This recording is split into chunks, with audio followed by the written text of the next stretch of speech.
Good evening, everybody. Welcome to tonight's city council meeting. Nice full house. It's really great to see. Um, we're gonna kick off the meeting at 7 o'clock. Deb, would you please do roll call? Counselor Williams, Yes. Counselor Hansi, Here. Counselor Percy, Here. Counselor Parrish, Here. Counselor Quigley, and Counselor Miller. Great, thank you very much. Next, we have a moment of silence followed by the Pledge of Allegiance. So I'm going to ask everybody to stand to collect for a moment to collect their thoughts.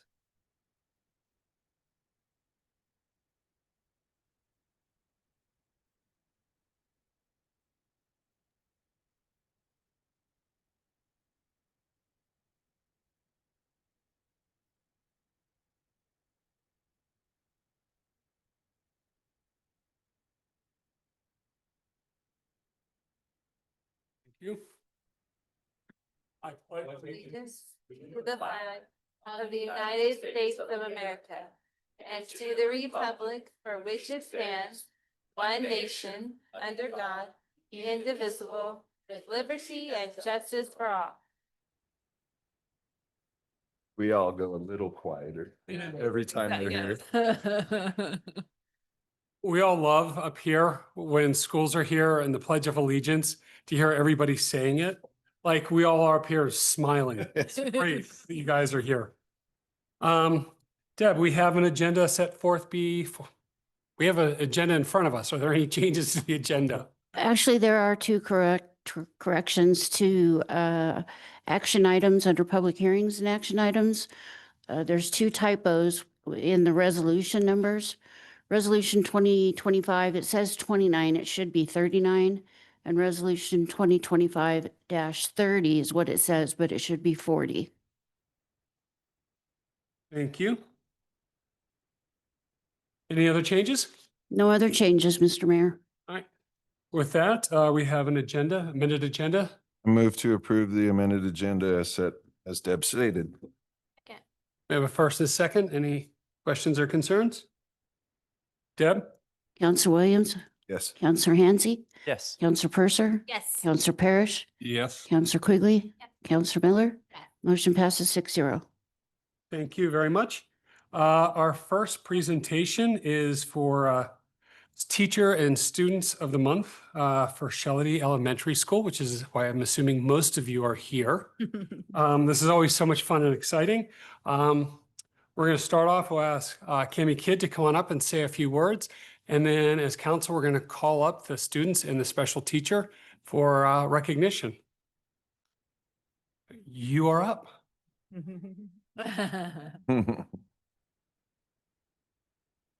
Good evening. Thank you. This is truly one of my very favorite events of all year. I love getting the email from Deb asking to submit some names and a teacher to be recognized at this event. And it's really fun because our teachers then get to look at all of our students. And although we only get to pick 6 of them, it really is a special honor for them to be here tonight. So thank you. At Shelley Elementary, we have a saying that we do our best together. The B stands for be kind. E is for engaged, S is for safe, and T is for thoughtful. And all of the people that you're going to recognize tonight exhibit all of the characteristics of that. So we're super proud that they're here. And thank you for continuing to honor them per year. Thank you. Thanks. All right, with that, council's going to we're going to take turns doing this. And when your name is called, if you could come up, we have a certificate and some other stuff for you. And don't go anywhere because there's going to be lots of pictures. So with that, Amy, would you kindly kick it off? I have Miss Briar Connell.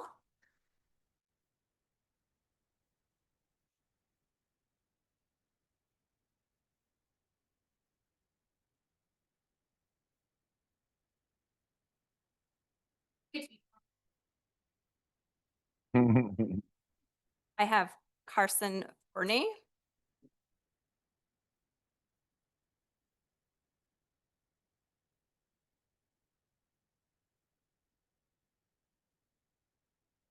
Recognize Aiden Apodaca.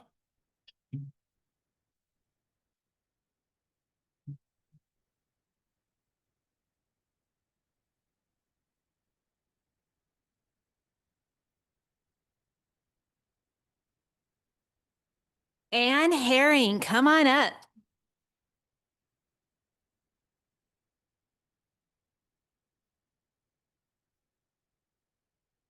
Arlen Hall.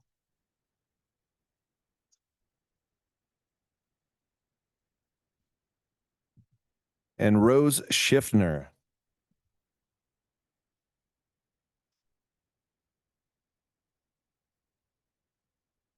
I'm way in the back, so I'll just use my teacher's voice. I'd like to recognize Amy Richards, who's the librarian.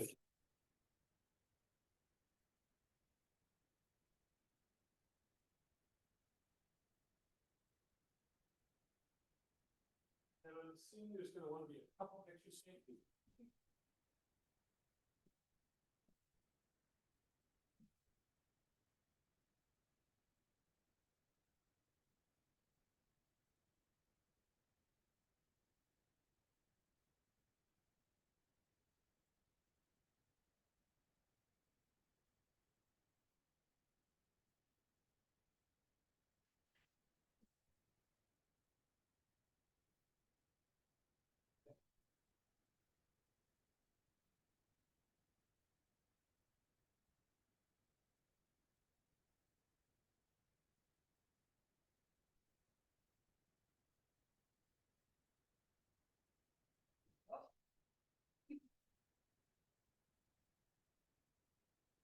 Let's give them one more round of applause.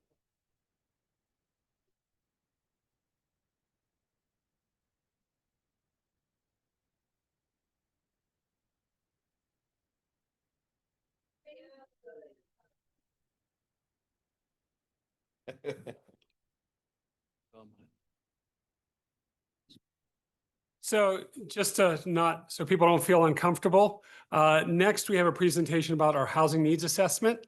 I can understand if not everybody wants to stick around for this. So Will be feel good, free though. to, I mean, it's good stuff, don't get me wrong. It's important stuff, but if, you know, don't feel obligated to stick around. We'd love to have you though. Not hold there's attention. Yeah. Yeah. Congratulations. I don't want people to feel like awkward. Like, I not. Good to see you. Hi, guys. That little kindergartner throws. I love that. My kid. gosh, I know. I was like, that kid's Her cool. whole outfit. Like, was like, oh, I could eat her up. And this little girl's jacket. I'm like, where did you I get know, that? it's I need so that. cute. I know.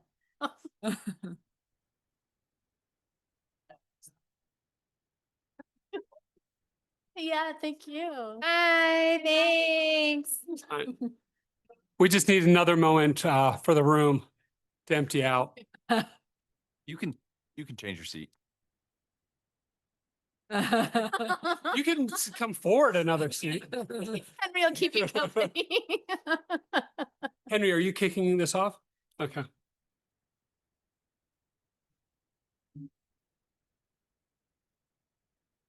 Can't believe how many people emptied out. Awesome. A lot of photos. The other one. Yes. That was a very, very enthusiastic crowd. That was great. Love it. From my alma mater. My kids too, Nice. but not my own. You. All right, we are going to pick back up again with our second proclamation presentation. Up next is the presentation for housing needs assessment and an update from Points Consulting. But to kick us off, Henry, the floor is yours. Thank you, Mr. Mayor, members of council. It's super exciting to see the young children get recognized first and foremost. That's super cool. They packed the room, and you know what a wonderful accomplishment for those young children, and pretty cool to see. Tonight we wanted to bring this before you to kind of run through an update of the housing needs assessment. As you recall, we kind of kicked it off with City Council kind of in mid-July at a workshop, just to kind of introduce Points Consulting, kind of set the stage for expectations moving forward. They've been hard at work, working on a lot of the deliverables that are required to be produced through the Senate bill that was recently passed and required us to kind of go through a housing needs assessment. They've been busy. There's obviously quite a bit of material in your packet that you had an opportunity to look through. If you're into the data, this is definitely the study and for you. But Points is going to kind of break that down and tell you what they see, where kind of we're going, and then expectations moving forward. And so with that, I'll kick it off to Carson and Brian. Thank you, Henry. Sound check. Am I doing all right? Yep. All good. Okay. Let me try one more thing here. I think I'm already sharing on screen too. So let me know. We're if seeing that- it in preview. There you go. It's in play mode. Now we're good. All right. Okay. Well, thank you, council members, for having Carson and I here. It's been a pleasure to work with the city, the leadership, the staff, and the residents. And we've been working on this since about May. You can tell what month it was when I took this picture by the pervasive smoky haze in the air. We've collected 547 surveys, which we're now analyzing. We've visited town 4 times, oftentimes for multi-day trips. We've attended several farmers markets, and we attended the Fruita Fall Fest. A couple of our staff were there for that.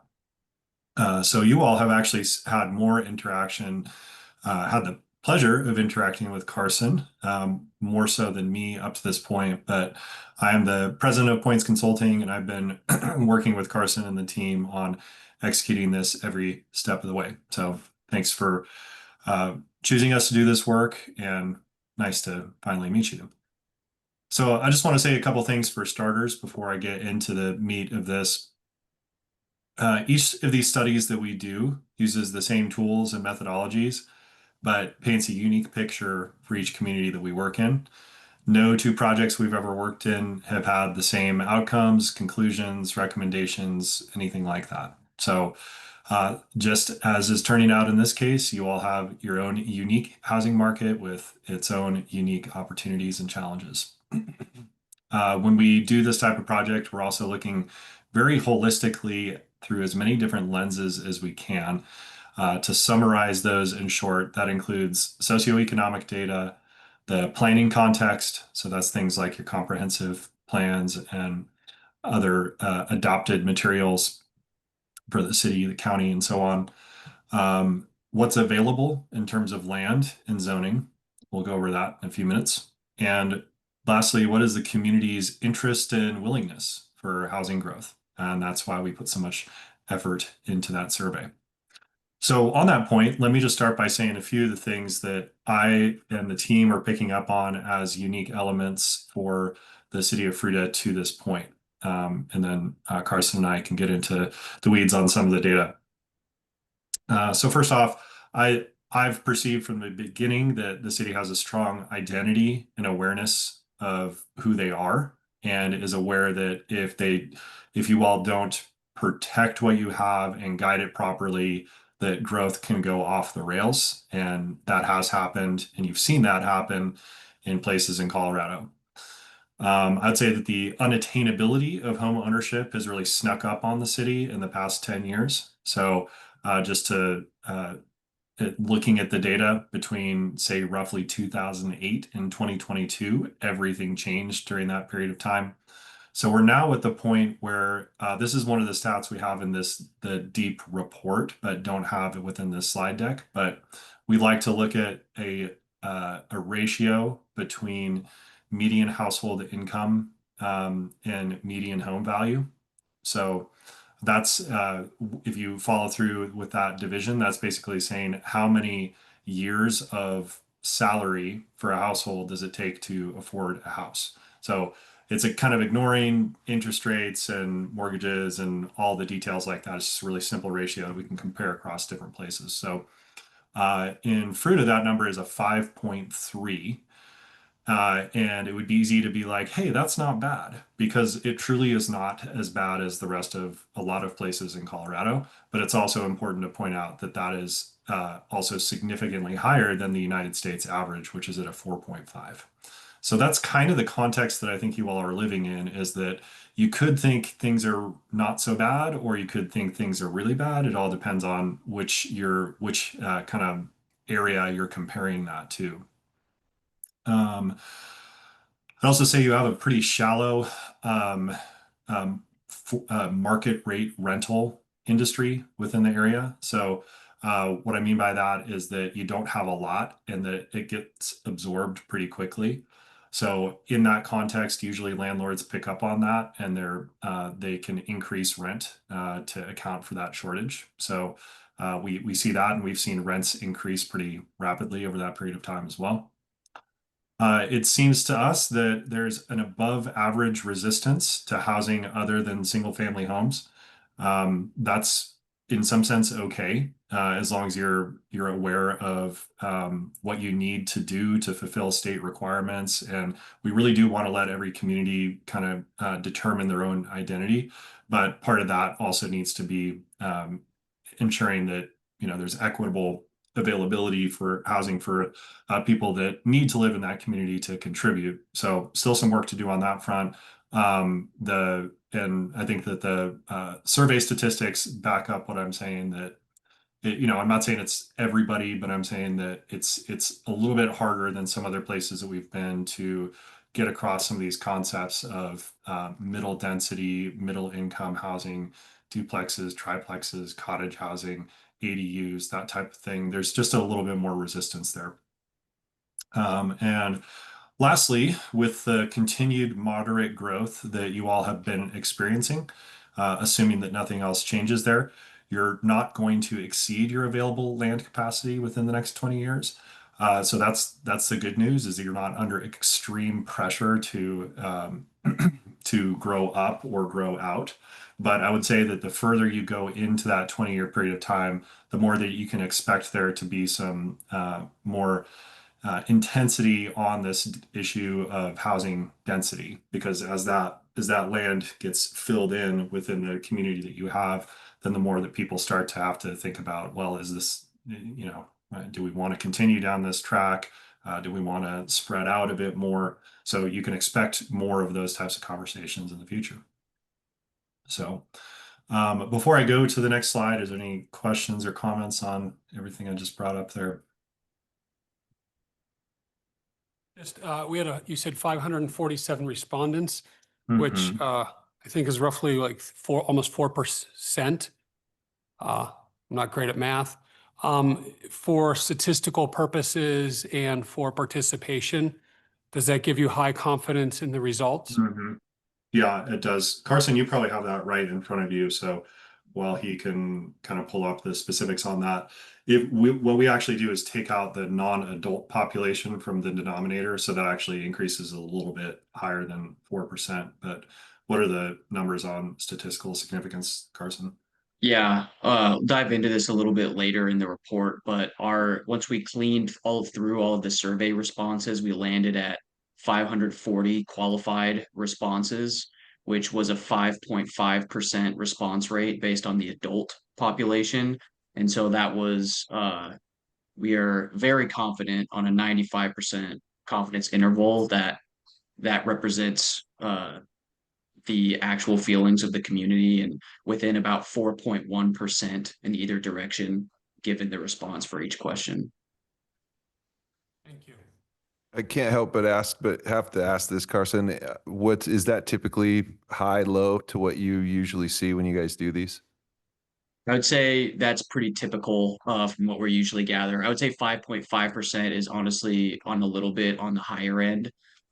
So yeah, a strong turnout in my opinion.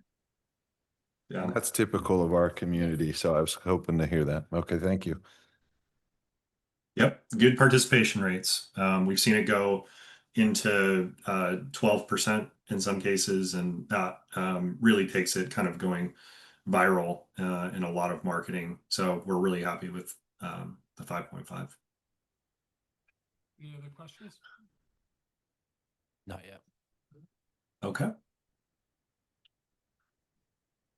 Here's our agenda.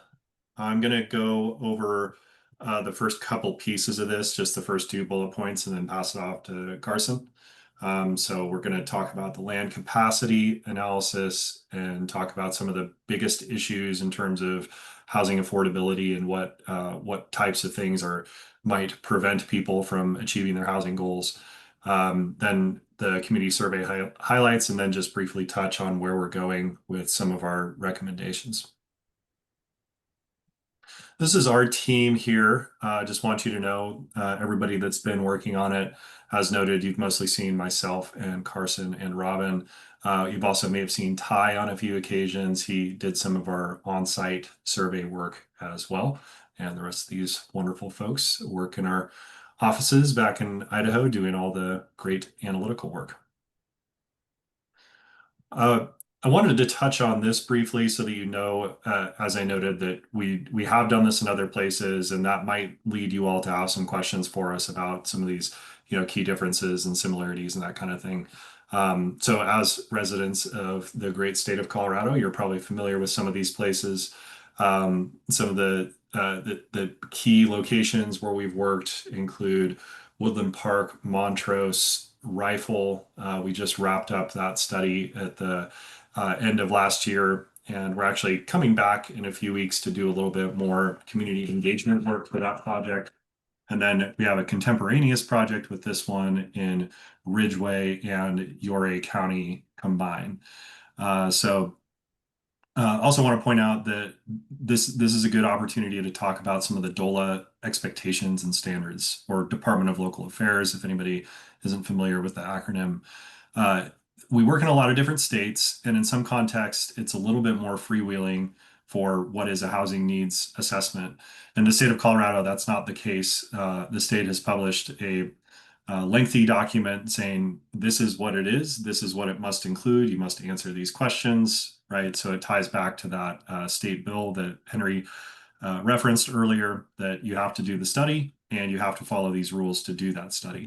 So we've been on top of that since the beginning. The study that we did for Montrose a couple of years ago was actually the first one that DOLA accepted as a fully compliant study by state standards. So that was great for us to hear, and we knew that we were on the right track with everything. So now they're continuing to roll in. So I think there's 5 or 6 of them that have met the state standards at this point. But hoping to get a couple more across the finish line here towards the end of the year, including both Fruita and Ridgway and Ouray County. And here's our Gantt chart, or timeline for what we've been doing, and it also helps us kind of summarize some of the tasks that have been involved in this. Obviously, there's a lot of data analysis, so that includes, the raw data acquisition, and then all the kind of modeling and economic analysis work that we do on top of that. Then there's the community engagement work, and then there's coming up with policies and recommendations. As you can see here, we're about 80% of the way through. We've stayed pretty well on task for these deliverable dates that we anticipated when we started. We did ask Henry for a few extra days for the next deliverable, which is going to be coming on November 7th, which he said is okay. We just had a pile up of deadlines on other projects and needed a few more days. But it's important to note that we do need to meet the state's 30-day public comment period. This is one of those DOLA standards for a housing strategy plan. So what that's going to be coming out at the end of this month, and then at least that 30-day window is going to be through the month of December mostly. And you can expect to see us again around January 6th, if all things go according to plan, where we'll do our final presentation of everything that we've completed. One last thing that I want to note is that this is both a housing needs assessment and a housing action plan, HNA and HAP. Each of those things are different things in DOLA's book, so they have different things that we need to do to meet those expectations, and we're tracking that and are aware of it, and are also with Henry. We'll be communicating with DOLA in these next few months. They both we and they like to do kind of a preliminary check at this when we get to this comprehensive final draft to make sure we've checked all the boxes.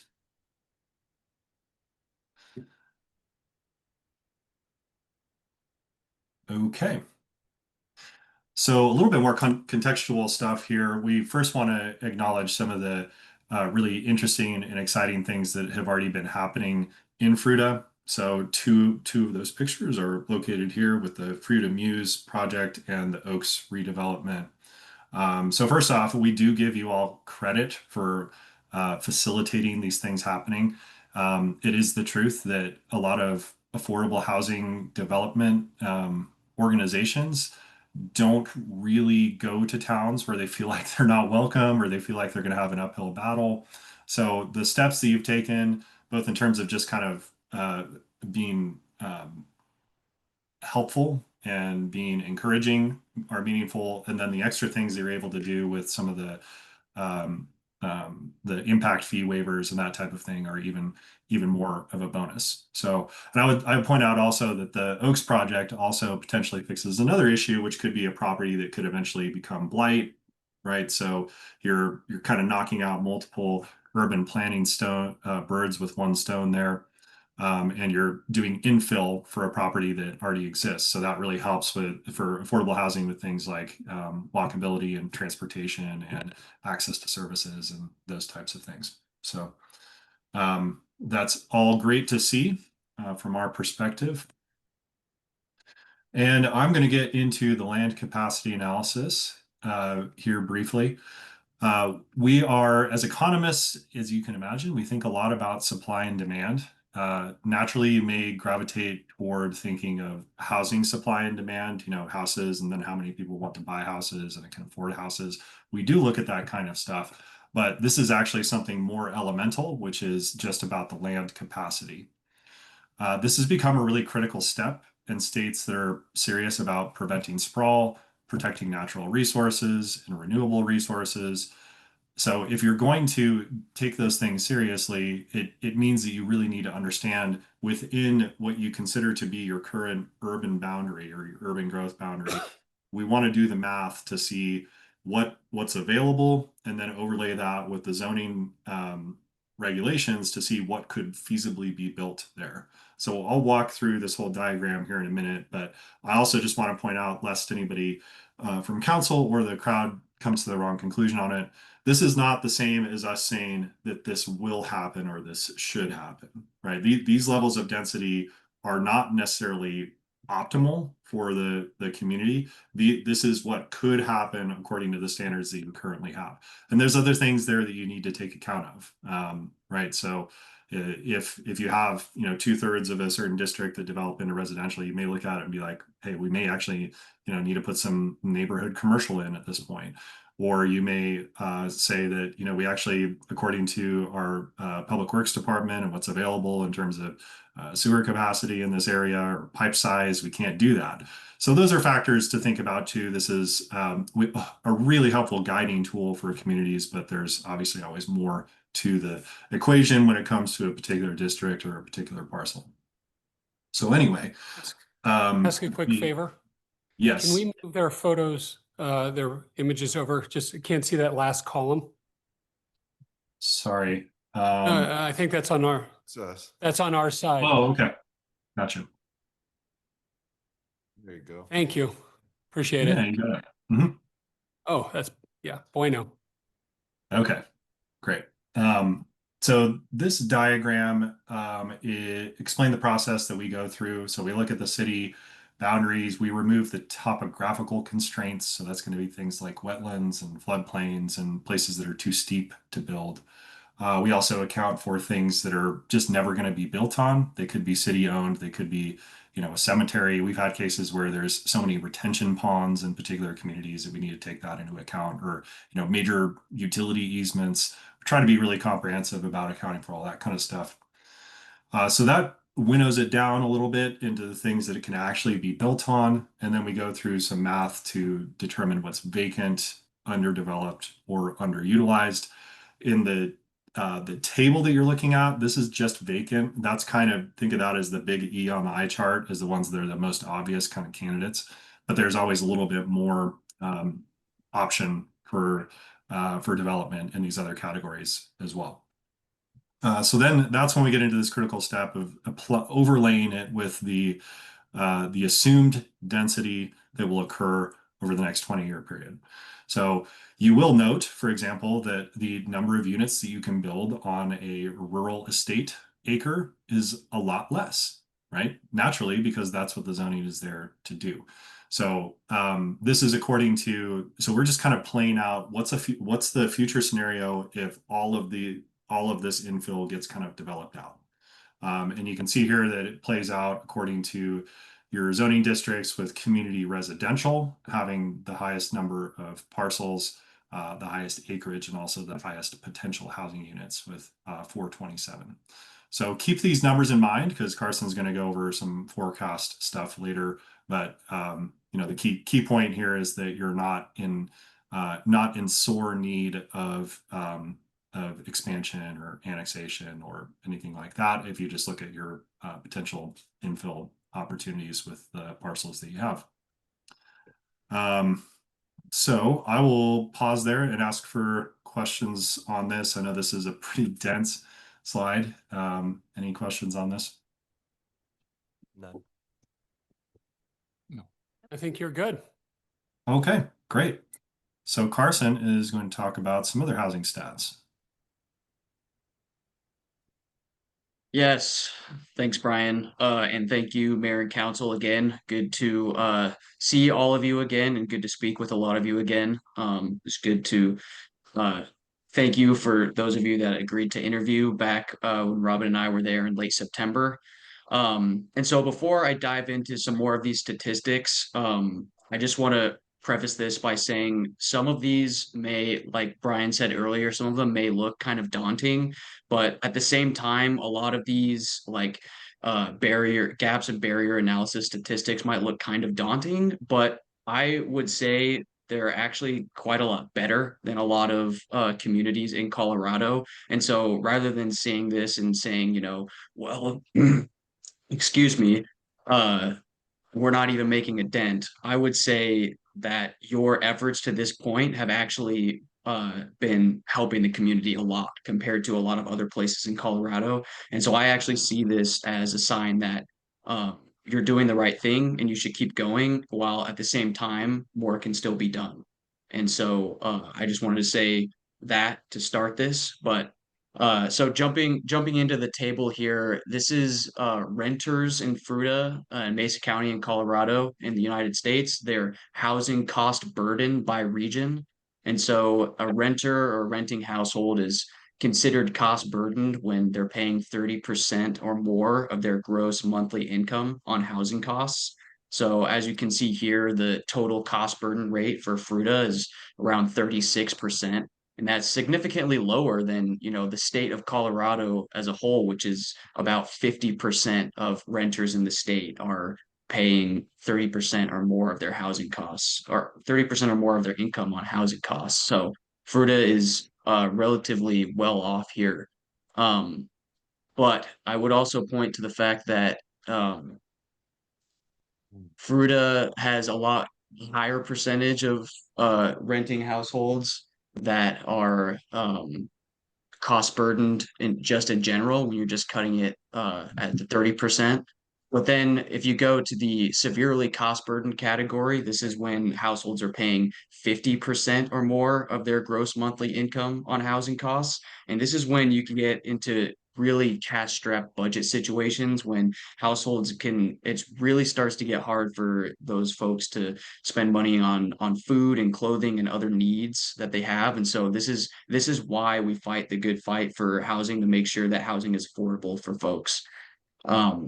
And so another thing that we wanted to point out here is the affordable home price by AMI level. And so I'll start by pointing out that the median home value in Fruita is about $536,000. And so to be able to afford this home price, a household in Fruita would have to be between 110 and 120% of the area median income. And that might seem kind of high for some folks, but this is a lot lower than some of like the resort communities in Colorado. It's like some, even at 160% AMI, they can't afford the median home value. So this is where another place where I think the city is operating from a strength. You can see at 100% AMI, an affordable home price would be $454,000. And then you can kind of see there relatively where the state of Colorado and the US in general, where the median home values are at there as well. And then, Just yeah, to make sure, we're 100,000 higher than Colorado and 200,000 higher than the US, approximately. yes, that looks Okay, about right. Thank you. Yep, yep. Yeah, so definitely housing prices are in Fruita are a decent amount higher than the state in the US for sure, but relatively compared to income levels, still at a decent spot there. Compared to compared to the state in the US as well. And then on the right here, the bar chart, that this shows a comparison of households that cannot afford to buy an average priced home. And so we take all of the things into account here. We take the home value, income levels, current mortgage rates, all on probably a standard 20% down payment mortgage. And then we test to see if a household would spend 30% or less of their budget on this home payment. And so for the average home price in Fruita, the first time home buyer, so this is someone who's rented their whole life, they've never bought a home, only about 87% of those folks cannot afford that mortgage rate today. And so when we look at all across all households, so this is when we take into account folks that have owned and are maybe looking to move, taking without considering the equity that they've built up, only about 23% of households would be able to afford to buy a house in Fruita today. So, and then when we go down the line a bit, when we look at a bottom tier home, it's especially still bad for those first time home buyers.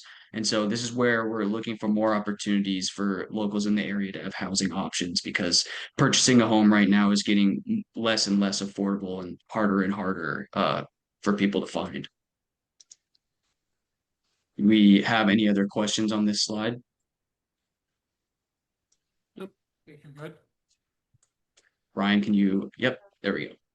So another thing that we wanted to touch on is this connection between housing and local jobs. And so this is the current commuter outlook for residents and workers in Fruita. And so currently the regional workforce outflows on the net from Fruita. So that means you have less people living and working in the city. And this could be because there aren't jobs available to support owning a home or to support renting in the area, or homes are too expensive, and so workers have to live in Grand Junction and then commute into Fruita if that's where they work. And so in total, you can see there's over 4,800 total out commuters from the city, of the city's approximate 14,000 people. And so then when we dive a little bit deeper into these statistics, only 16% of Fruita residents work in the city. So this is residents working in the city, only 16%. And then when we look from the other perspective, the people that work in Fruita, only 31% of the people that work in Fruita live in the city. And so providing more housing options would significantly help folks that want to live and work in Fruita. So that's just another point in the column of why we should do a housing needs assessment and why you guys need to have a housing action plan to try to help those folks if that's the goal of the council. Any question there? Well, just on that one, isn't that part of that is the ability or the availability of primary jobs and secondary jobs? that are available in the city. Yes, So I mean, it's that's kind of double-sided. it is. It is a double-edged sword, and you can see that it's working against Fruita in kind of both ways there. There aren't the jobs available to sustain to sustain the cost of living there, and there's also probably not the housing options for people to live locally and work locally. So it is both sides there.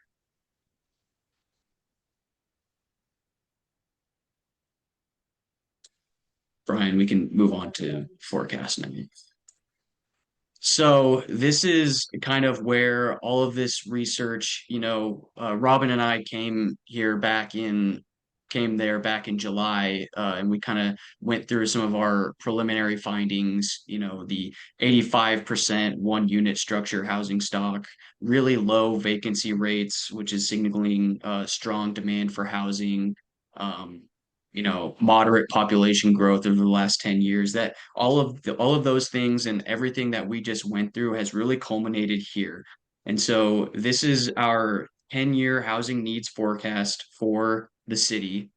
And this is all broken down by the area median income. And so the median income in the region is around $94,000. And so we took I'm sorry, I hate to interrupt, I'm so sorry, but no problem. that's the average median income in the county. Do we have a more Fruita specific AMI? I'm just curious. So yeah, so I've the concept is difficult here because HUD and Colorado, they specify area median incomes only for the county levels. So because Fruita is in Mesa County, that is the AMI that's used for making like policy decisions, and like when people are applying for a unit like at the Muse, that's the AMI levels that they're using. If they're in this category, then they're 80% of Sure. the Mesa County AMI. So Okay. I yeah, think it's a but little probably inaccurate in regards to where we live, but I understand the reasoning and the scale and all of the things that people use. I just wanted to see. Thank you. right, yeah. And the median household income in Fruita is not that much different from the Mesa County AMI. It's probably about 5 to 10,000 less, I would say, but it's not too far off. Um, so so jumping back into this here, both of these scenarios, the market driven and the needs driven, amount to a need of about 390 new housing units in the next 10 years. And so breaking it down then to the market driven forecast, this reflects the needs based on the current income distribution in Fruita. So Janine, that was you, right? That was commenting Yep. on the AMI Yep. there. Mhm. So it is the Mesa County AMI that we use for this, but it's the city of Fruita income distribution that we connected to that AMI. Okay, great. Thank you. So that's where it's still Fruita specific. And so then, yeah, just one more time, the market driven reflects the needs based on the current income distribution of Fruita. So you can see where you need the most housing units in a single category is actually 100 plus units in the 150% AMI category. But then we're still looking at those middle and workforce housing kind income levels. 71 units in the 50 to 80% AMI, 50 units in the 80 to 100% AMI, 52 units in the 100 to 120% AMI. And those are typically the AMI levels where the workforce is typically served. And so there's still the need there along with the higher side as well, the 150% plus AMI. So then when we go to the needs driven forecast, this is where it's weighted a lot more heavily towards those cost burden levels, the AMI by cost burden estimates through HUD and census. And so there you see a lot more of the need is towards the lower end of the spectrum, 153 units in the 0 to 30% AMI, 93 units in the 30 to 50% AMI, but then we still have a decent amount in those workforce needs as well. 85 units in the 50 to 80% AMI, 36 units in the 80 to 100% AMI. And this is, again, this is all on the 10-year horizon over the next 10 years. So that really just shows that folks that are cost burdened in their current housing costs are a lot more on the lower side. When you I'll put pause. those, no, sorry, Carson, when you put those in, the Oaks, did you count those towards this, or is this an addition? This would be no, so no, I have not included the Oaks in Okay, this. so So those I would 62 units would help us with these numbers then. absolutely, yes, I would Perfect, say. okay. Yeah. We take it from when they are, permitted usually. Sure. It depends on the data source we're looking at, but it is, yeah, that's definitely a factor to look at with this, is that you're making some dents in these categories as it is. Thank you. And this is across the board, ownership and renting together, correct? Correct. Yeah, this is both tenure levels. And we have broken it down by ownership and rental rate in the report. But I thought it might be best to take more of a broad approach here. I can speak to those numbers if you guys wanted to hear those specifically. I mean, I would, and it doesn't have to be right this second, but I would be interested at some point, yes. Yeah. So let's see. So on the needs driven side for rentals, we would put all of the 0 to 30% AMI in the rental category. And then 43 rental units in the 30 to 50% AMI, 28 rental units, 50 to 80% AMI. And then for the ownership units, they would be on the higher end, 51 in the 30 to 50%, 57, 50 to 80% AMI, 34 on the 80 to 100% AMI. And this is on the needs driven side as well. So yeah. Kristen, what's the total, just the total demand for Yeah. rental versus owner occupied units? Total demand for rental is, sorry, I don't have that number exactly in front of me. Okay, that's all right. You We can should send have it that to there. us. You can send it to us later too. It's Okay, not, gotcha. you can break that But- down and we can get it later. Yeah, we have it all broken down in the report. So yeah, apologies for not having those estimates right on hand. No problem. We have any other questions here before we jump into survey results? No, I'm not seeing any. Okay, sounds good. Go ahead and move on, Brian. Thanks. So yeah, like I mentioned earlier, we had 540 qualified survey responses, which was that 5.5% response rate based on the adult population. And then on that 95% confidence interval, we would say all of these survey the results we're confident within about 4.1% in either direction. The survey was open early August through mid-October, the 11th of August through 15th of October there. And our main strategies for collection was the Facebook ads, city website, and social media, on-site flyer posting when Robin and I were there in town, interviews with you all, and also the rest of our steering committee, town halls, the Fruita Fall Fest booth, and the Fruita's Farm Market. That was how we collected most of those. Okay, let's jump into the first results here, Brian. So the first thing that we wanted to highlight in the survey response was the perceptions of renting and purchasing among the respondents. The vast majority feel that housing is expensive. 78.4% feel that housing is expensive in some way, and that would be on the too expensive or somewhat expensive. So those two responses combined, and then closer to 70% for renting. And then less than 10% feel housing is affordable, and that goes for renting and purchasing. And then this is probably due to less rentals being in the city, but about 21% of respondents were unsure of rental costs versus only about 4.1% of respondents were unsure of purchasing costs in the city.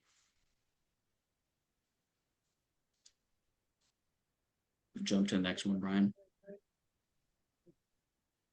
So here we ask respondents, should the housing supply increase in Fruita? And this was a very contentious question. The respondents were basically split evenly between yes in some way and no. 47.3% said yes, which was either with a focus on a mix of densities, more dense options, or low density single family homes. And then of those who say yes, low density single family was most supported if the housing supply were to increase, and then followed by a mix of density options.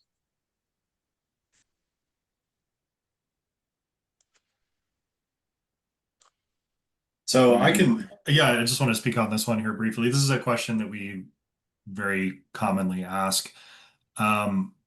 Woodland Park was higher on no, but I can't remember another city that was similarly high on no, that it's oftentimes in the 20 to 35% range. So shows what you all know and what Henry has been telling us since the beginning of this project, that growth management and that type of thing are really on the minds of people in your community.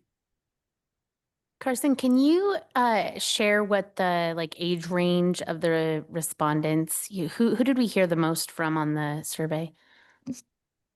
Yeah.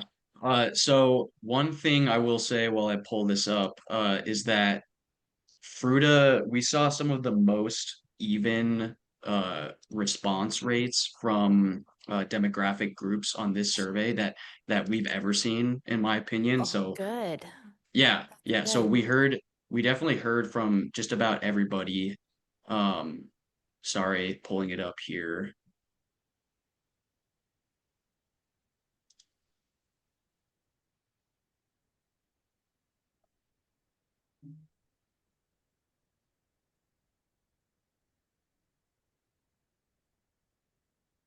So let's see. The highest category on the age distribution was folks 65 and older, which is pretty typical, but that's only 27%.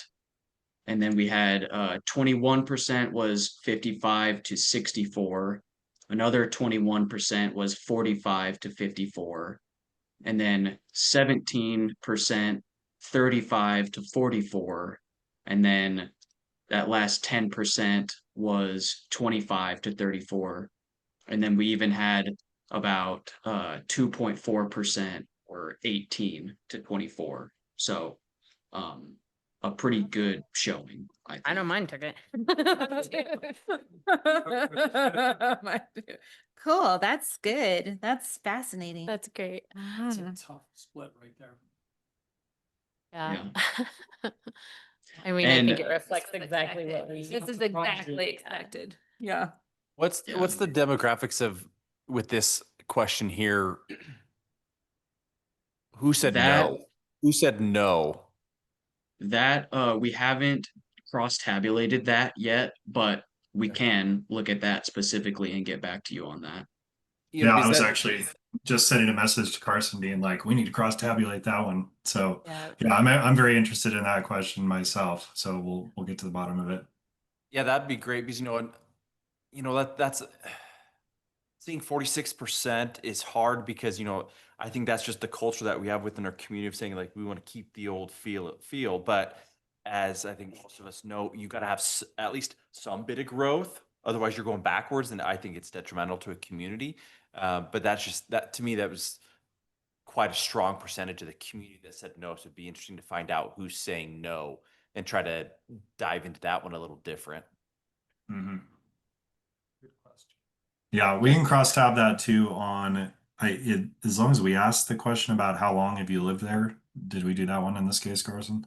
Oh, that Yeah, we That was did. what I was gonna ask, especially on the expensiveness. Mhm. I was curious if that was a possible that we could extrapolate that difference between shorter term residents as opposed to long term, because people that have lived here for a lot longer have watched it shoot up, where people that have moved in go, wow, this is probably affordable.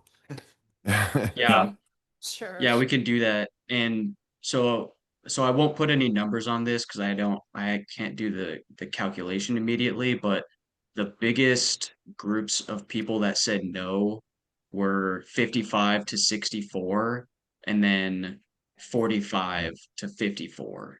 Absolutely expected that. I wasn't expecting that. That's 45-year-old? those are adults. Those are our people, yeah, the older ones Yeah. that have been here And then the longest. the third most would be 65 and older. So I would have expected that one to be highest, but yeah. Yeah, It's the third most, yeah. I was expecting 55 up to be the highest. Okay.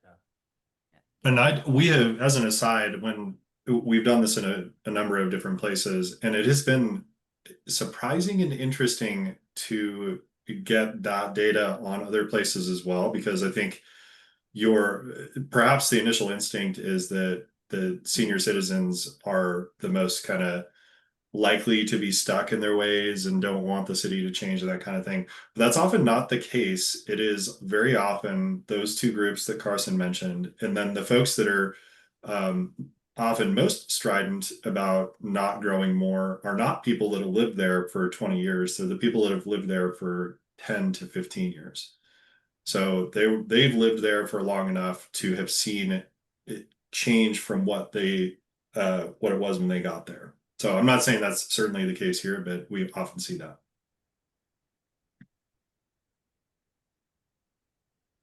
So, yeah, on the topic of growth management, that's the last question that we chose to highlight here. We did specifically ask survey takers what the city should do in order to manage growth.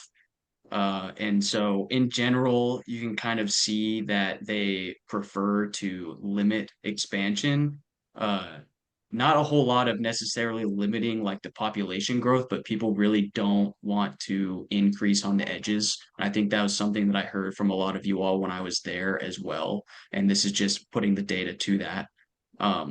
But some of the top themes that respondents said they would like to have done is redevelop underutilized buildings. About 50% of respondents said that was one thing that they wanted to see to manage growth. Retaining recreational opportunities and the small town feel. About 45% of respondents said that. And then the third highest would be developing in the areas with water infrastructure, 31%, and then focusing on infill right there with it as well. And so you can kind of see all of these things collecting and coming together to that, focusing on some infill development and not kind of expanding on the edges. That's how the community feels. What was the other response? Is that like comments that they filled in? Yeah, so those are like open-ended responses. I can try to pull up. So for those ones, we don't have like the exact comments, but we go through this kind of thematic coding exercise where we pick out the themes of what people said, like what their comments were. I can try to find some of those if you guys are interested.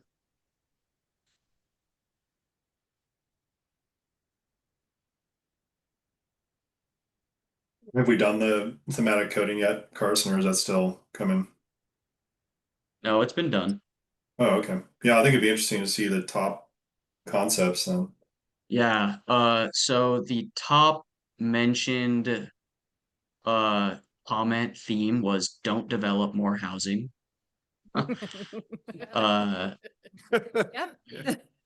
preserve agricultural land and low density kind of planning, better infrastructure planning, regulate short-term rentals, need a new grocery store. Yeah, Yeah, What? yeah, No. never heard Yeah. that Concept. before. It's a new one. We've never Yeah. heard that one. Yeah, but the don't develop more housing was twice as mentioned as any of the other open-ended That's responses. surprising. Mm.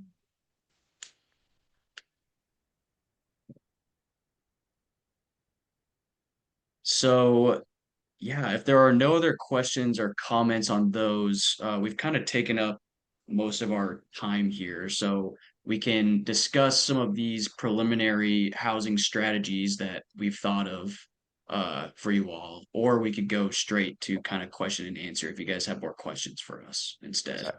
I'm kind I of. would like to, yeah, Yeah. if you could go over this would be great. Yeah.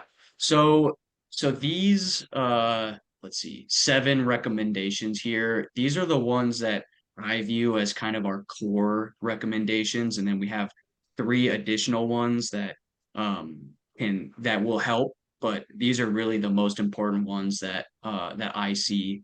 And so encouraging the use of ADUs, and I know this is kind of a hot topic with the short-term rental conversation, but accessory dwelling units are just really a way to retain the character of the community while also doing some gentle density work to allow some more housing options.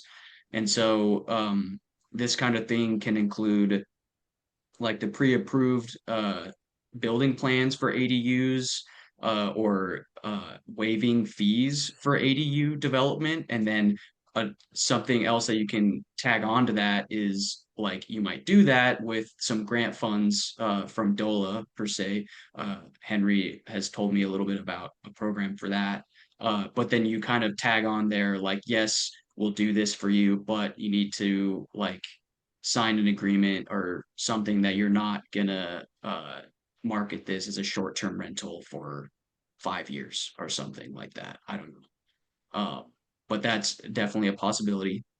Uh, and then amending the zoning code to explicitly allow middle density housing types. So this goes back to that conversation that we had in July where we talked about the city kind of has an undiversified housing stock, which really limits opportunities and mobility for people. I mean, we saw 85% of units in Fruita are 1 unit structures. And then we also gained some permitting data from Henry on permits. And so even over the last 5 or 6 years, 75% of the units permitted are single family dwelling units. So that's still a really high clip of those being permitted, and in addition to already having a strong share of that housing type. And so uh, just trying to have more of those middle density housing options like duplexes, triplexes, quadplexes, ADUs, townhomes, cottage court developments. I mean, these are all things that we're not saying build a ton of apartment complexes, right? That doesn't that's not really going to fit in Fruita, and the residents don't want that. I don't think you guys support that either. And so there's no reason to try to push that. But if the goal is to have a city where people can work and live, then a greater diversity of housing options is needed. And so then amending the density bonus program that you all currently have on the community residential district to prioritize the mix of housing types. I think this is a subtle change that you guys can make to encourage that. So right now, the mix of housing types is included as an option on the density bonus program, but instead of having that at the bottom, we recommend moving that to the top and saying you should include this one in your plans and developments before you can access the other ones to create more of those opportunities for folks. and then creating a redevelopment boundary or kind of like overlay incentive zone. This is something that you guys can do to use some traditional tools to encourage that infill development and redevelopment in specific areas of the city. And that encourages housing diversity as well, and some mixed use housing types or mixed use developments with commercial and retail as well. Um, some details to be determined there. And then another idea that I've talked to Henry and then Amy about this a little bit too, is establishing a local revenue source for affordable housing. And this can be a tough undertaking, but I would say that you guys are already on the right path there with the Fruita lodgers tax. And so that's a 6% tax that you guys are collecting on all lodging in the city. And so the way that it's currently distributed is 50% is going towards tourism promotion right now. And then the other 50% is distributed in some way between the Economic Development Fund and the Parks and Recreation Fund. And so a tiny piece of that economic development fund is attainable housing. And I'm pretty sure you guys have already used funds from that. I'm pretty sure some with probably the Oaks redevelopment or even the Muse. I'm not 100% sure. But I would recommend making that piece attainable or affordable housing, giving that a bigger piece of the pie of the lodgers tax there, because that's a really simple way to kind of pull more money towards affordable housing and more housing options for residents and local workers that you guys already have available to you. That's not producing a new tax on people. That's already money that you guys have. Now, obviously, take the steps necessary to make sure you're not significantly draining yourselves elsewhere, but I think it's something that you guys could consider. And then Brian, do you want to touch on those One last question on two? that, Shannon, Yeah. just for clarification, that heads and beds tax, is that 3% or? There's I think it's two 6%. separate 3% taxes. So one was approved for marketing and promotion was done back in the 90s, and this most recent one, the 3% that can be used for public places or economic development, was approved in 2020. 2019. Thanks. Yeah. Brian, you want Thank to you. touch on these last two? Yeah, real I'll quick? touch on those last two. This first one is on the reemphasize or encourage use of the neighborhood commercial overlay. These things can work really well, and you're getting into the population range where it starts to happen pretty organically. So I think of this as, don't think of your main street, which is the one that has that gazebo on it. I'm sorry, I can't remember what the actual name of the street is. But if you go 2 or 3 blocks off of that in any direction, there's real opportunity there for housing development that's more dense. And it oftentimes is less expensive because it's conversions of existing housing stock. So as you get into that territory where you have more services in your urban core and people like to be close to that, you see some of that. So you can see what used to be a single family home, if it's adequately sized and the zoning is appropriate, that it can naturally convert into a side-by-side duplex. Or if it's big enough, it can convert into a fourplex. Or if you have an empty lot, somebody can put an 8-plex there. So but it needs to be understood. And sometimes it's just a matter of, it's not necessarily what you have is bad. It's maybe people don't understand it. Maybe it needs a little tweak, and then it will really activate for that purpose. And then the last bullet there is creating a community program for collaboration on density patterns. I think that you're going to find that some of this resistance is really held closely to people's hearts, and some of it is based on there's kind of this outdated perception of ugly apartment buildings are the only alternative. So education can really help with and using nice pictures, helping people understand what some of these things in the middle of this chart actually are, if they've never really seen them before, can go a long way. And we've done some reading from think tank that focuses on this kind of thing out of California. And what they talk about is that oftentimes it takes years before some of these local zoning adjustments and stuff can actually be picked up. And really, some of it comes down to things like underwriting and banks and insurance and stuff like that. But a lot of it just comes down to actual property owners being like, I didn't know I could do that. I would be perfectly interested in doing an ADU. I'd just never heard of that before. So it's a long haul process to communicate and educate, and this is just our recommendation to continue doing that. So with that, I think we're at the end of our recommendations, and you all have been very engaged and asking great questions as we go. But if you have other questions at this point, we're happy to answer them as well. Yeah. The one last thing I wanted to point out on these recommendations is that these are only encouraging new options. It's not discouraging any old options. So this still allows the development of single family home subdivisions if you all want to go forward with what the market sees as profitable, and that's what the market sees as profitable, then it can continue happening. That we don't suggest stopping that or curtailing that in any way, but encouraging other options or allowing other options to happen is definitely what we suggest. So Thank you. With that, bring it back to council for any questions on this portion or this presentation. Amy? And I will say this was definitely a lot of information in the report as well that was included in the packet. So you'll see this again over the next couple months, as Carson was pointing out. We'll have a final report presented to staff in December, and then it'll finally go for adoption sometime early next year. So if questions do come up or any clarifications, you can definitely send that to staff, and we can get information back to the whole council from that as well. Well. Why don't you go for tag team? Yeah. So the first question, there was a comment made that we have a shallow rental market. Can you just talk more about that statement? Yeah.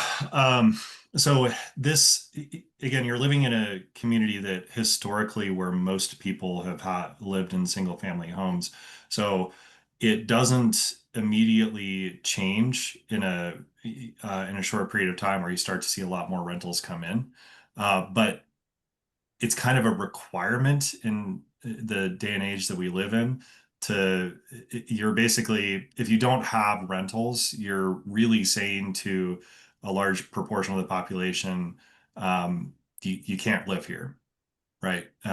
Because, we went through the numbers, the 87%, that's just the reality. So there's not very many units. I imagine we probably have a count. I don't have that off the top of my head, but yeah, but it's low. And when you have low supply, that also means that it's pretty fungible and pretty elastic when you see shortages or when you see, landlords being like, hey, we got a lot of people on our wait list, then it's easier for them to increase that rent. So that's what I meant by that. It'd be interesting to see data of like I understand some of the data that you had presented about percentage of single family homes, but it'd be nice to see some data of what was Fruita like 5 and 10 years ago and then today, because I know that we've seen a lot of non-single family built over the last couple of years. And so it'd be nice to see that data as a whole, to see how we've been progressing to give that mixture of housing. The last question I have is, are we going to have any deliverable of some sort for if any demand by potential developers? Because, so I see how a lot of this information can be helpful for people who are looking to redevelop or develop new parcels, that it can help them in their planning efforts. Mm-hmm. Yeah, it would be a really great synopsis to have something that's more catered directly to the development world. And we don't have that in the budget for this project. And unfortunately, we don't have a lot of excess budget on the project. It's be something we'd be happy to do, but at least what we do at the end is we'll provide you with a 2-pager that's kind of good for community members in general. That'd be great. Thank you. Yeah. The 30-day public comment, how do we communicate that and encourage feedback on that? Is Yeah. that, I can speak to that one. So, so this is per DOLA's HAP guidance. They say that the document must be public for 30 days for the public comment on it. And so the way that they recommend doing this is posting it up on the city's website. And I would say either setting up kind of like a contact us tab or some sort of email for folks to send comments to is probably the best way to actually receive comments. Um, I'd be happy.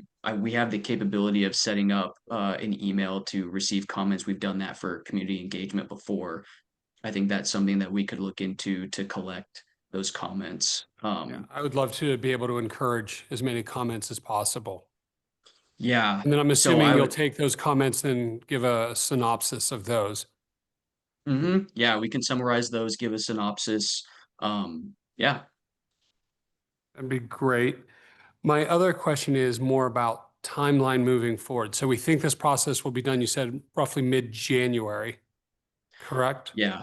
Yeah. So I can give kind of our timeline. So Well, our I'm next, actually curious about what happens after that from the city's perspective. So we get this report kind of wrapped up in mid-January. I'm assuming Henry and team, you're going to want some time to kind of digest this. Then after that, we'll start working through the workshop process over the next 3 months, I'm assuming, looking at the suggestions. Do we want to make code changes? I'm just assuming that's how the rough plan of attacking. So January, February, March, April. So like in May, there might be, at that point in time, some firm recommendations of if we're going to make changes, what those changes might be moving forward. Is that Yeah, that's kind of how we've started to think about it moving forward, is taking what's recommended in here, obviously digesting that information and a formal public hearing by you, and then taking all of that information and thinking about how it works with our code in order to actually get some of those things similar to the comp plan and the land use code update that happened shortly thereafter. So rough estimates, we start to work through it, but like May, June is when for expectations, we should start to see some solidified ideas moving forward. yes, I would Okay. say that's a good idea, timeline wise. All right. Anybody have anything else? I just want to say I've been really impressed with Carson and Robin. Your work on this has been really great, and like our interactions, every time these guys are just right on top of things. So keep up the good appreciate work. that. Thank you Thank so you, much. Amy. I second that motion. Yes, very, very good. So great. Thanks, Janine. Yep. I've had 2 people ask when the data would be available because they want to get their hands on it. So it's- Yeah, so I would say our target right now is to have the full final draft ready for you guys to post end of September-ish, like maybe the 25th is kind of a soft date that I've put out there. Wait, you said September. You mean November? Sorry, November. I apologize. That's I was like, you're yeah. Okay, I take it back. So we'll be done with this 3 weeks ago. Right. Yeah. Exactly. Okay. This is great. Thank you. This was a heavy lift. I mean, there's still lots of work to be done, but a lot of the legwork, great job. All right. Thank Anything you. else? Well, thank you guys so very much. Have a good night, guys. All right. Yep, thanks all. You too. Sorry for keeping you long. No, It's all no. good. This is very important Sorry stuff. for keeping you long. We're notorious for that. It's called heavy guys. engagement. That's right. Yeah. All right. I'm going to make a slight adjustment to the agenda on the fly. which is I'd like to do a proclamation, City of Fruita Veterans Day proclamation. And I don't know if we want to put this up on screen or I'll just read it. Okay. Whereas honorable service performing in the defense of our nation and her cause in time of war is the highest form of citizenship. And whereas the men and women who have served in the armed forces in the United States of America have made major contributions towards the preservation of freedom of this nation and her people. And whereas the service performed by these millions of gallant Americans have demonstrated the willingness of our nation to meet the challenges of those wishing to subjugate individual determination through armed conflict. And whereas the nation and the free world are eternally grateful for the contribution of American veterans, men and women, to the advancement of the cause of an honorable world peace. And whereas for many that sacrifice has ended in permanent injury or death, yet their spirit remains in the continued preservation of our freedoms and the promise of liberty established as an example for all the oppressed persons of the world. And now, therefore, the City of Fruita City Council calls upon all citizens to observe Tuesday, November 11th, 2025, with appropriate ceremonies in honor of those who have served to preserve the principles of justice, freedom, and democracy. In witness thereof, I have hereunto set my hand and caused to be affixed the official seal of the City of Fruita this 4th day of November 2025. So with that, I'd ask Lou Brackett to come on up if you'd like to say a few words and officially accept this proclamation.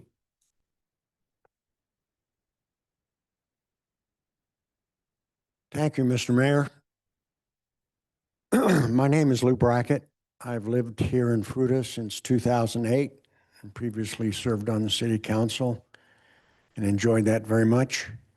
I'm still involved very heavily as a veteran of 30 years serving in the U.S. Army in various components, starting with the National Guard, serving active duty for over 12 years, and then finishing off in the reserves. And I'm still involved actively as a Legionnaire. We had our last meeting last evening, Fruita Post 2006, and we appreciate reading the proclamation. We will have veterans distributing flags this coming Friday at our Elmwood Cemetery for all of the veterans. And there'll be a proclamation read by KJ Klein, the current post commander. So on behalf of all the veterans here in our local community of Fruita, but also the county, the state and nation, I appreciate that proclamation and recognizing the veterans for their service, their sacrifice, and their continued dedication to our community, state, and nation. Thank you very much. Thank you, Lou. We are sir. to you and all fellow veterans. Thank you. Lou, you don't get to, you know us. It's always a picture.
It's only 8:20. We're booking. Jinx us. That was sarcasm. Oh. You're welcome. All right, with that, we're going to move into our public participation and consent agenda. This portion of our meeting is set aside for City Council to listen to comments from the public about items not on tonight's agenda or items that appear on the consent agenda. Consent agenda items are those for which all conditions or requirements have already been met, and they are typically approved with a single motion without separate discussion. We welcome and value your input to help maintain a welcoming and respectful and productive environment. We ask that there be no clapping, cheering, booing, jeering, or sign holding. This helps ensure that everyone, regardless of their viewpoint, feels comfortable sharing their thoughts. Each speaker will have 3 minutes, and we ask that you begin by stating your full name and address for the record. If you have any materials you'd like to share with council, please hand them over to our city clerk, Deb Woods, so that they can be entered into the public record and distributed appropriately. While council will not be responding during the portion of this meeting, please know that we are indeed listening and we appreciate you taking the time to participate in this important process. With that, I would like to open it up to public comment. Is there anybody here that would like to come up and speak?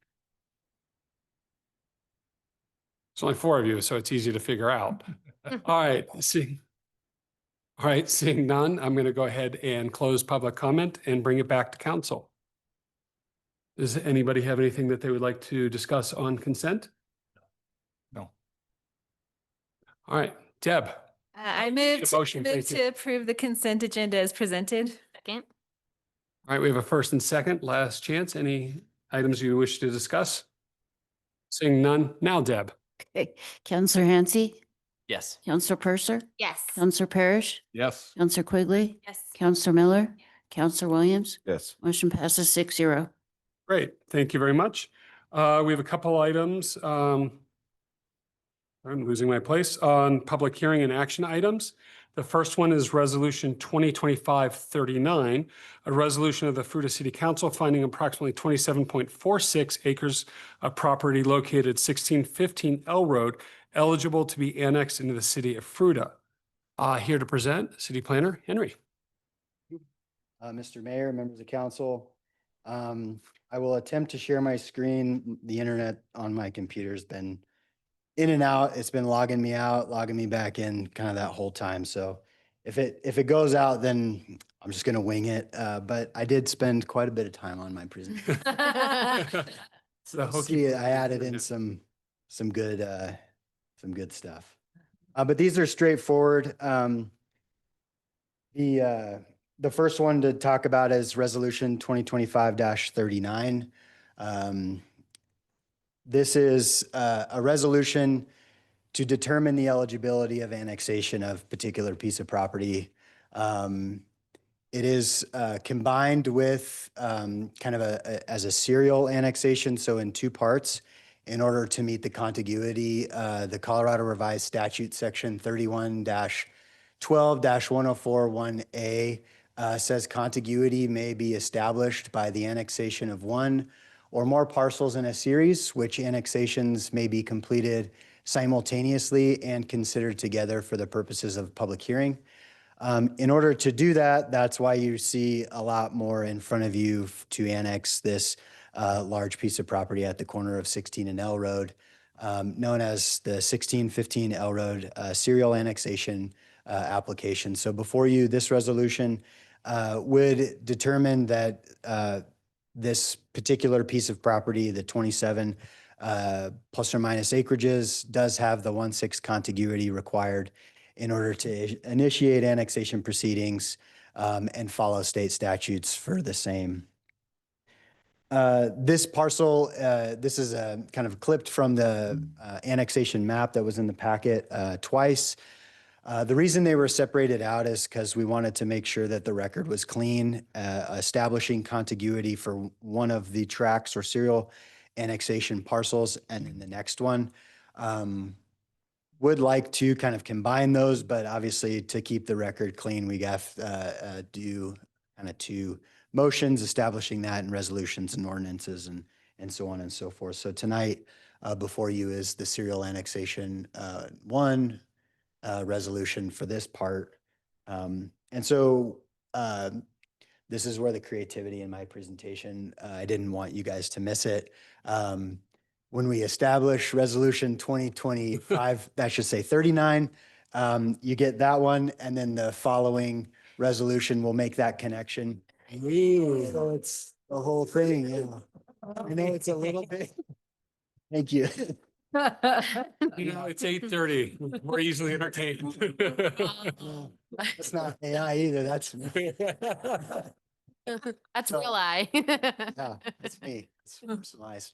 Anyways, the decision tonight before you all will piece those together in separate increments, but will give the overall idea that it's legal, it follows state statutes, and it is contiguous with the existing city limits, and is within our urban growth boundary. All things need to be considered when we're going through an annexation process. But this is to establish contiguity and thus does meet. And so the staff recommends, it's located in the council packet on page 151. Staff recommends approval of this serial 1 annexation resolution. That should say 39. Obviously, there was a typo in there. My apologies on that. So the motion should reflect 2025-39. Right. That concludes my presentation on this resolution, and we can. Well, I think technically applicant. That's us. Okay, so we're done there. All right, so with that, open it up to public comment. Is there anybody here that would like to comment on resolution 2025-39? All right, seeing none, I'm going to go ahead and close public comment and bring it back to council. Okay, any questions, concerns? All right, Mr. Mayor, I move to approve resolution 2025-39, a resolution of the Fruita City Council finding approximately 27.46 acres of property located at 1615 L Road, known as the 1615 L Road Serial 1 Annexation, eligible to be annexed into the city of Fruita. First, second. first and a second, any additional questions or comments? All right, seeing none, Deb? Counselor Purser, Yes. Counselor Parrish, Yes. Counselor Quigley, Yes. Counselor Miller, Yes. Counselor Williams, Yes. and Counselor Hansi.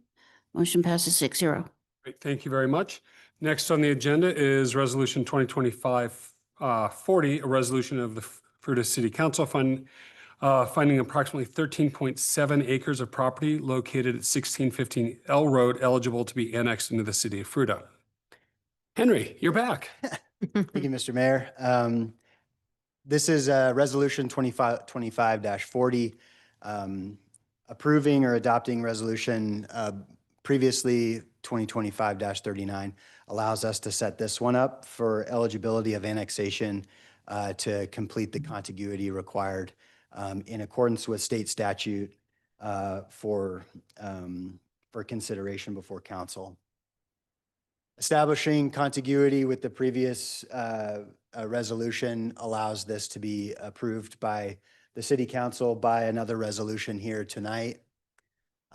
Here is the north piece of the subject property. And then again, I put it in there twice just to give everyone the same I idea. want to see it go the other way, though. This isn't the one we're talking about, so this one should come in second. There it is. Come on. No, that one should be first, and then the big one this time. It's an order of operations. You got to do the south side before we did the north side. And so approving the previous resolution cues this up. And then we can continue on with the public hearing schedule for November 18th, where the city council will consider an ordinance for both of these serial annexation numbers. And with that, staff recommends approval of 2025-40. All right, so that's the city's presentation as the applicant. Is there anything else you'd like to add? I should clarify that we are the applicant and we are joint owners with the school district. All right, with that, I'd like to open 2025-40 up to public comment. Is there anybody here that would like to speak? All right, seeing none, I'm going to go ahead and close public comment and bring it back to council. No comment. All right, we would need a motion. Move to approve resolution 2025-40, a resolution of the Fruita City Council finding approximately 13.7 acres of property located at 1615 L Road, known as the 1615 L Road Serial 2 annexation, eligible to be annexed to the city of Fruita. Thank you. Second. We have a first and a second. Any additional questions or comments? Deb? Counselor Parrish, Yes. Counselor Quigley, Yes. Counselor Miller, Yes. Counselor Williams, Yes. Counselor Hansi, Yes. Counselor Purser. Yes. Motion passes 6-0. Before we move on to the next item, question for council. I think we're about halfway through. Do we need to do, would you like to do a bio break now, or would you like to do it after this one? I'm seeing now. Recess now. All right, so if the time is 8:34, if we could do a 10-minute recess, I won't do an 8 one. We'll be back at 8:44. At least I keep you laughing. Yes. Thank you. Thank you, thank you. I have 10 minutes.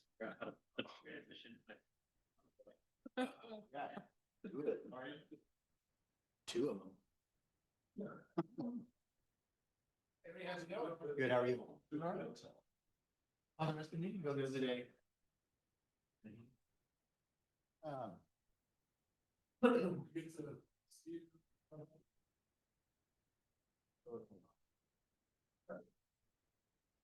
Absolutely.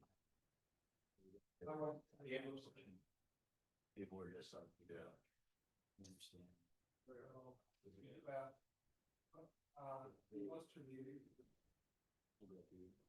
Session process similar to this.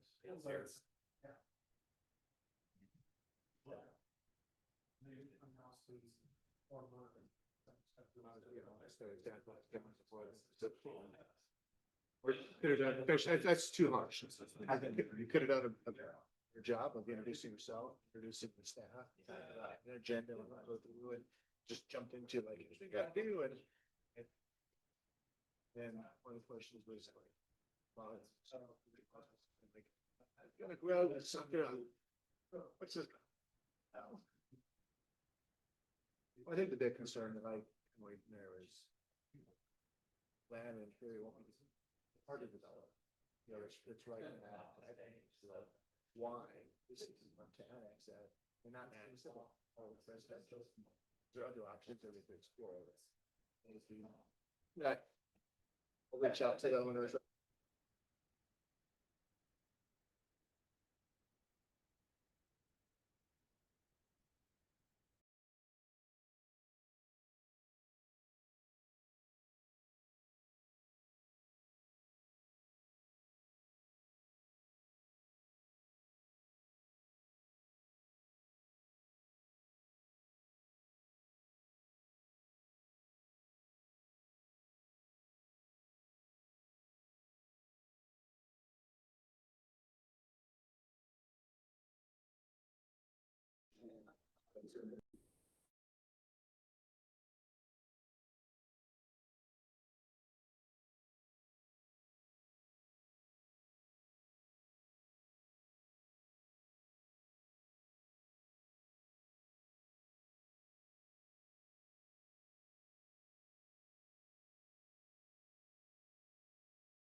And James, you may have to lead us off on this.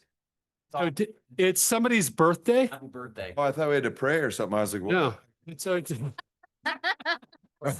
we may have to if we Ready? sing happy birthday, but yes. Okay.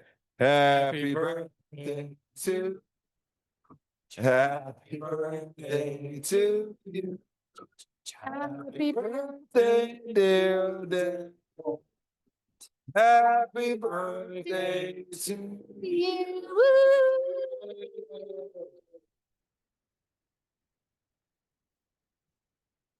It's your birthday, yet we're passing around the cookies. I'm not sure how this worked out. We get cookies because we have to put up with her. That's why. Jeez.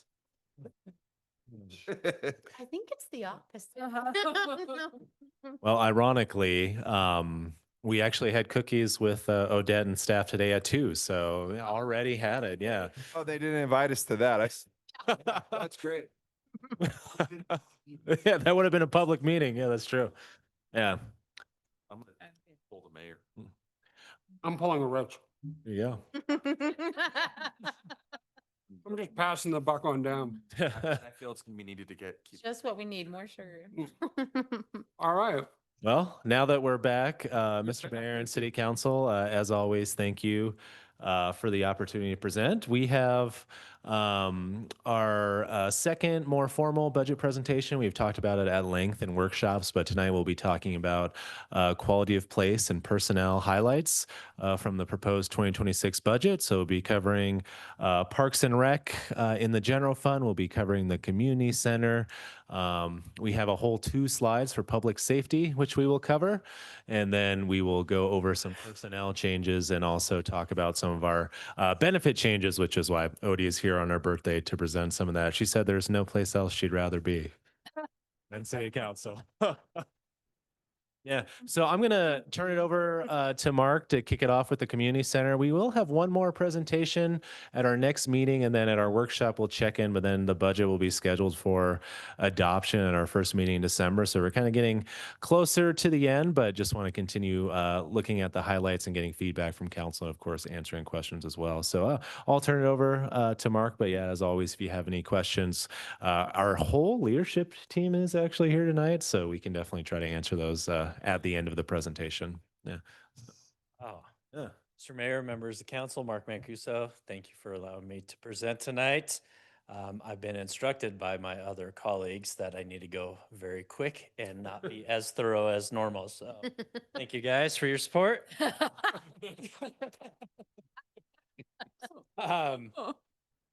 Community Center is funded through use fees and tax revenues.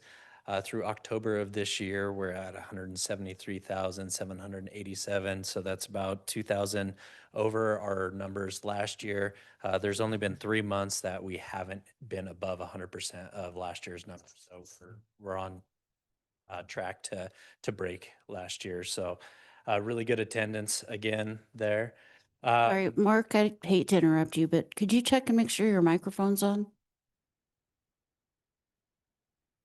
Is the button up? Was up, yes. Check. Sounded check. on to me. Oh, okay. It didn't sound like it here. Now I only have 30 seconds left to present. That's not how this works, Mark. Nice try. Thanks, Deb. For revenues, you're going to see it's going to show 4 million in revenues, 4.1 in expenses. It's just kind of how it rounded up and rounded down. It's even at like 4,087,000 right there. So looking at this, there's a decrease of 1%. That's due to taxes, sales tax that are coming in. So slight decrease there. User fees, in 2024, we did the $1 increase for user fees at the community center to help out a little bit with the increased cost. We decided not to do another increase on 2026. Things are doing really well there, and it doesn't complaints about that. We are looking at some other fees and charges, suggestions that we may bring to you guys later.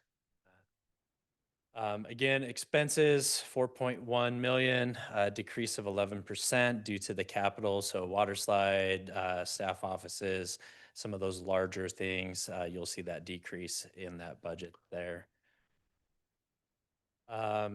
General highlights. Personnel salaries increase 4%, with our benefits increase about 7%. Our capital equipment project expenses were about 335,000. And typically we try to stick around that 10% of our operating budget.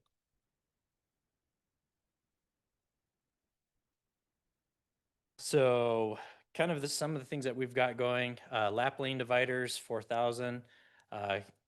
Kaiser bike replacement, we do 4 bikes every year just to keep those going. Meeting room upgrades. So those meeting room upgrades include new tables. I don't know if you've been to the community center lately, but you push the table, the whole thing moves. So we're looking at upgrading those. Audio upgrades. So that's downstairs and in the fitness studio. So if you've been to some of the meetings, music doesn't work right. There's humming. So we're trying to upgrade those. So hopefully we'll make it easier for our guests and people renting the facility to utilize that. And then upstairs in fitness, they need to have Bluetooth and easier for them to play music while they're working out. So, and then room dividers. So the original room dividers between the rooms, we want to get those out, put new ones in. And as they put those in, they'll have sensors on them. So when you open the doors up, the audio will automatically link together, or if they're closed. So some of the new technology that they're looking at, so that's what we're gonna do with those audio upgrades. And then digital locks, so 25,000. If you go to the rec center, you'll see we have a sample one on there right now. So what we're trying to do is make it easier for people to use them, right? So if they're already on there and they don't have to give us keys or anything, they can, just go and use that lock, put a code in.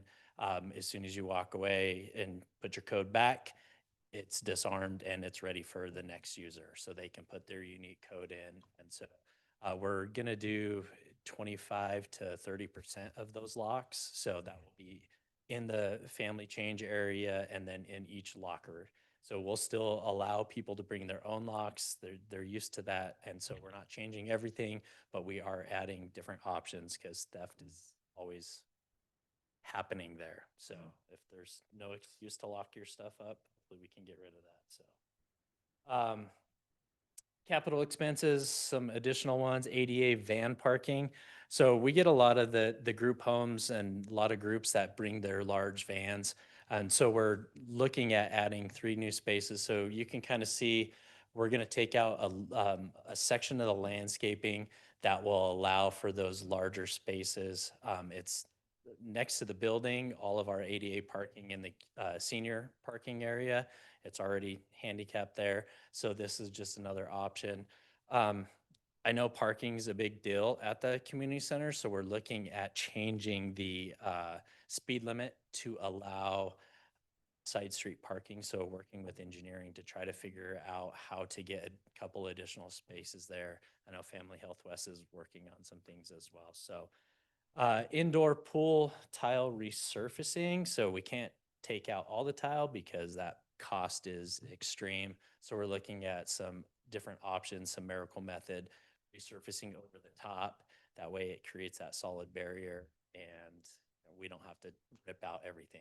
We can do it in a couple days versus a couple weeks. So, and then upstairs restroom. So there is no restroom upstairs. So we're looking at modifying the fitness storage area and adding a 1-person ADA restroom upstairs. That way if anybody needs to use it, they can go up there. So there's a lot of requests for that. So looking at trying to change some things around to upstairs. So we'll get into, that's all community center. Do you guys have any questions about the community center? Ask about the bathroom. That looks like a good price. That we already have that bidded out, and that's what we're looking at, or did you just budget it for that? I reached out to our engineering department. They gave me a cost estimate of that, so feel pretty confident that we can get that done for that. a lot of the utilities are right there, right? We have a janitor closet, we have everything up there, so it should be pretty easy to add. That's a good win. Yeah, so Good job. hopefully, hopefully we can get it done early in the year and get that open, so. All right, Simple question. For me, real quick before you leave, and it may be premature, but with the rec center opening up in Grand Junction here pretty soon, what impact do you think that that's going to have on our community center? we will have a decrease, right? Everybody wants to chase shiny and new, right? So I think we'll have folks that are going to go there and take a look at it. Which I mean, hitting record numbers right now. There are some classes are getting full, parking is full, so swim lessons, they're packed, like you can't register. So I feel like as we lose some of that, I think it will definitely help open up to our community members here. Our customer service is going to be way better. So hopefully everybody comes back out to our side. I mean, there's a lot of people that travel for different reasons, you know, and I think there will be a slight dip. But I anticipate that, you know, all the folks that are out there daily are going to be there. I mean, there's a few from Grand Junction that come regularly, but I've also heard some of those same ones saying, I'm not going to travel to match it because it's even further than coming to Fruita. Right. So we'll see. Yeah. And even if there is a slight, like you were saying, like it's kind of packed right now. So if there's just a slight decrease, that's probably no harm, really. Yeah. Yeah. I think a lot of the users, a lot of the equipment will be easier to get to. And so, yeah, So an overall better experience, maybe. that's our hope. Just one little question, because my others were just answered. On page 203, just want to understand a little bit with the service contracts, we're going up 102%. We're going from 42 this year to 85. What's the story behind that? What page number? 203 of the full budget. I printed through 202. So to get back to you on that one. Yeah. Service contracts. So, I mean, all of our service contracts, we do have different instructors that come in. Our HVAC, cleaning, those are all of our service contracts that we provide there. So I think there's a slight increases in all of that. So, Yeah. If we could get an answer, we'll have it before Chief Kraus is done with his presentation. Actually, I think Mayor Pro Tem Hansi, I may have an answer to this. We were actually incorrectly classifying one of the personnel expenses that need to go to service contracts. So let me just double check. We were incorrectly classifying expenses that were previously in personnel that should have went to service contracts. I believe it's in our building maintenance program. So you'd see Yes, budget. in our previous budget, yeah. Should have been. Probably dropped. Yeah, so there's some changes, and with the increases, there are some changes, but almost all of that is in our building maintenance program as well. So that's overall most of net it. zero-ish. It's net zero to the whole budget. It's just higher here and lower there. Yeah, that was one of the ones where we were incorrectly, we were charging as personnel to service contracts, but it looks like there could be a few other changes. But yeah, we'll get some more information on that and send it to council. That's all I have for community center. Anybody else? All right. Thanks, Mark. Yeah, so on to Parks and Rec, general fund, very slight increase in expenses. I mean, very minimal there. Scholarships contributions will increase. So we've been adding the helmet program. Family Health West has, they actually just purchased their first round of helmets. So we've bought 3 rounds of helmets now. And so those continue to go out. So we're hoping that through the holidays, we're going to start pushing out some videos and get more of those going out. So you'll see an increase with that. We did a special program 2 years ago, the FCC Hot Days of Summer, where we gave out 90 passes. Unfortunately, like only like 20 of those were actually used a lot. So we gave out all those passes, but they weren't utilized. So that's why we didn't do it this year. But we have it in there just in case we want to do that. We did Pedal Kids where we subsidize a huge course. So we're going to do something similar to that. We don't quite know what that looks like yet. It may be buying different passes where it's monthly or punch passes. You know, just the 3-month pass was not used like we wanted it to. So many people registered and got them and then never once checked in. So yeah, it was unfortunate. So we want to do something like that. And entertainment for Mike, Headless Chicken Festival, Thursday night concert series.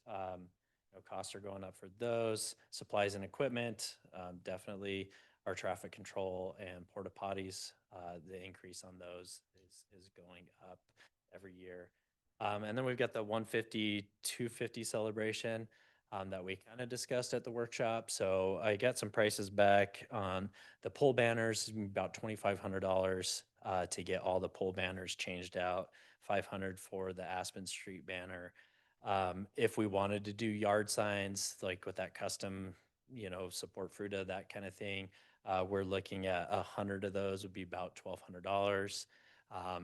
Ammon actually told me that there's a huge library and toolkit on the state's website that allows you to use some of those designs already. So the design won't be that hard. We'll just go and use that toolkit. But those are some of the prices. The what was the logo is $10,000 to purchase. So that's an option. Drone shows. Logo? What was that? What I showed you guys at Oh, yeah. at the launch. Yes, okay. Shapes and all that. The cloud logo. We can have our logo in clouds. It's cool. Drone show, 10 to 15 minutes. If you do 150 drones, you're about $20,000. 200 drones, 25,000. 250 drones, 30,000. So as you go up with more drones, the animations get a little bit better. So there's some pricing there. If you guys are interested in doing that, July 4th, or if we're looking around those dates, are in very high demand. So we'd have to get booked early if we want to do that. Last year when I was getting pricing, they were already booked up for the 3rd and 4th.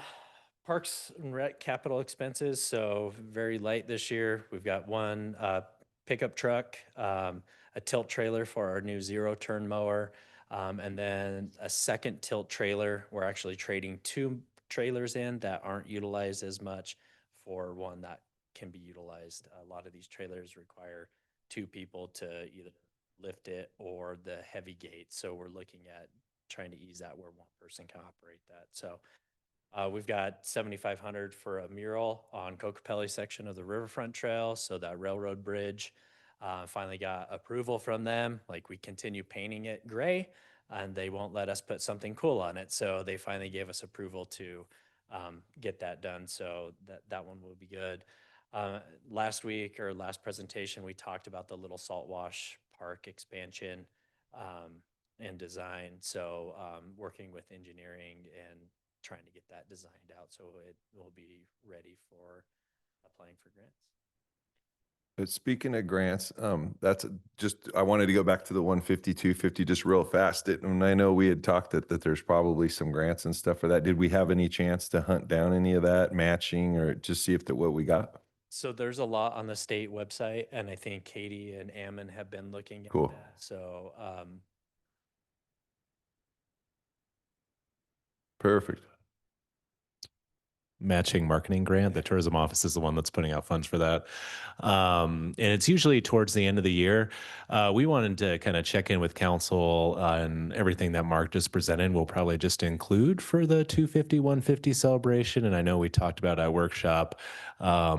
We could do several things like I think the 3rd of July is actually a Friday this year. So for the 2nd, we could do a concert, even though we normally cancel it, but then do the drone show after that and kind of make a whole weekend of the 4th of July, which would be great. So That's why I was just curious if we had identified specific Yeah. grants and stuff that would help us with that particular weekend or the celebration overall, because we had talked about it and was Yeah. curious if we had got anything back. Yeah. And we'll probably look into those and apply for those tourism grants. But yeah, if there's no kind of issues with any of the 150, 250, so we'll probably get those added in the budget. There's nothing in there now, so you'll see an increase at our next draft. But we mostly just wanted to hear from council to see how you felt about, adding some additional things like the drone show and the banners and stuff like that before making any changes. I have one question. I'm for all of those things. Yeah. I have one question about the banners on Aspen Street because we had talked about having 150, 250, but prior to that, we had talked about from Memorial Day through Labor Day having like the USA flag colors with the gear aside from the celebration of expense wise, because we talked about like maybe want to do that annually. So when we're thinking about budgets, if we're thinking about getting banners that say 150, 250 with the F gear for this year, just considering if we want to also Moving forward. have another expense for that other time frame. Like that, what was the cost on those banners? It didn't seem like it was that much, really. Yeah. And how many is that? 40. Okay, And so that's really fine. not bad. Yeah, okay. No, and I think that really does freshen up the look for the town, and it really jumps us into that. So I would definitely be pushing for, even if we just did the 150, 250, just because. For this year Thank and you. then in the years after. That would be my take on that. I think it's amazing. I think we should too. I was cost. saying after that, which of course is, Yeah. who knows who will be up here at Well, that. what if we even, I'm just- if we yeah. did them both at the same time? Is that? Like if we purchase in bulk. Yeah, like we Get a did one discount. specific for 150, 250, and then one specific moving forward. That might be a better way to approach it. Just to so see that this. done deal. Discount. That price is great. I'm really comfortable with that if you guys are. Yep. Great. I was approached out in the hallway from Historic Preservation Board, and they were talking about some of the things that they want to do. And I was thinking that maybe more of the boards, so Arts and Culture, Parks and Rec Commission, tourism, maybe we can get a subcommittee for the 150, 250 to really discuss all the different events and just make sure we're all aligned together. So maybe in that next mixer, Yeah. we can have that discussion. So it just kind of talked about it right before this meeting. But I think that would be a great way because I think there's a lot of boards that would love to that celebration. So It's a great idea. So good. Yep. Offhand, when is the next board mixer? It's in December. I thought we can get a specific date, but I think it's the beginning of December, so it doesn't fall into the holidays. 'Cause there's a lot of stuff that we'll need to Right. get through, and if we could get high turnout at that one would be great. Right. For both training and for this. Keep it sooner this time. Yeah. Yeah. Like starting right now. Yeah. Yeah, and I would almost in that communication put that we're going to be putting a task force together specifically for the 150, 250. I mean, Fruit is really, we've established ourselves as being pretty, we're fun. We're the town. So I really am, I want us to take advantage of 150, 250, and I want to get out ahead of the other people. And I that's just my take on it. This is a really not a lifetime, well, it's a big opportunity for us. And we're good at this. When we talk about keeping the community feel, this is part of that. Exactly. Thank you. I appreciate the work on it. Hey, any other questions on general fund? No. All right, check out this awesome transition that I put into this. Hey, the bar's been pretty high. There you go. Everybody's got AV skills today. What's going on? You better step up, chief. Guess I get to welcome us into the holidays. Dave Krause, Chief of Police. I appreciate the opportunity to very briefly present on some proposed changes and requests for the 2026 budget. Just a few bullet points to begin with, as you have seen and will continue to see pretty consistently across City departments total increase of 7% for the budget, largely attributable to increased personnel costs. Probably our big ask for 2026 would be to reclassify our property and evidence technician from part-time to full-time. Currently budgeted for 30 hours per week, requesting to increase that to full-time 40 hours plus benefits.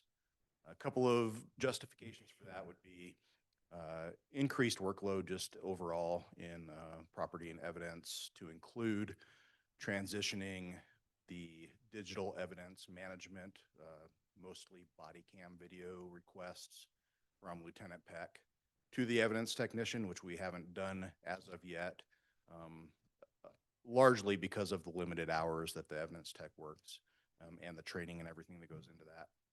But I think redistributing that workload from Lieutenant Peck probably makes a lot of sense.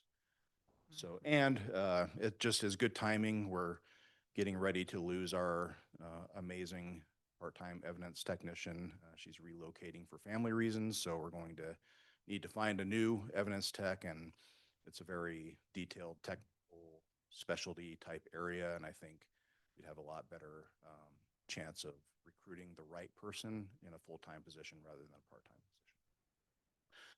We are requesting 3 police interceptor replacements. Those are accounted for in the capital equipment replacement fund. And then we have requested to move, so one of our programs within the public safety budget has been the school resource officer program. And I think it's been, throughout my experience, it's been pretty difficult to accurately track what is school resource officer related expenses as opposed to general patrol expenses, because there's a lot of crossover. In my opinion, the school resource officer is a deployment decision, not necessarily a separate program. So we, just for an example, we may have a school resource officer who works an SRO shift during the day and then hangs over for 4 or 5 hours for an overtime shift to provide vacancy relief for patrol.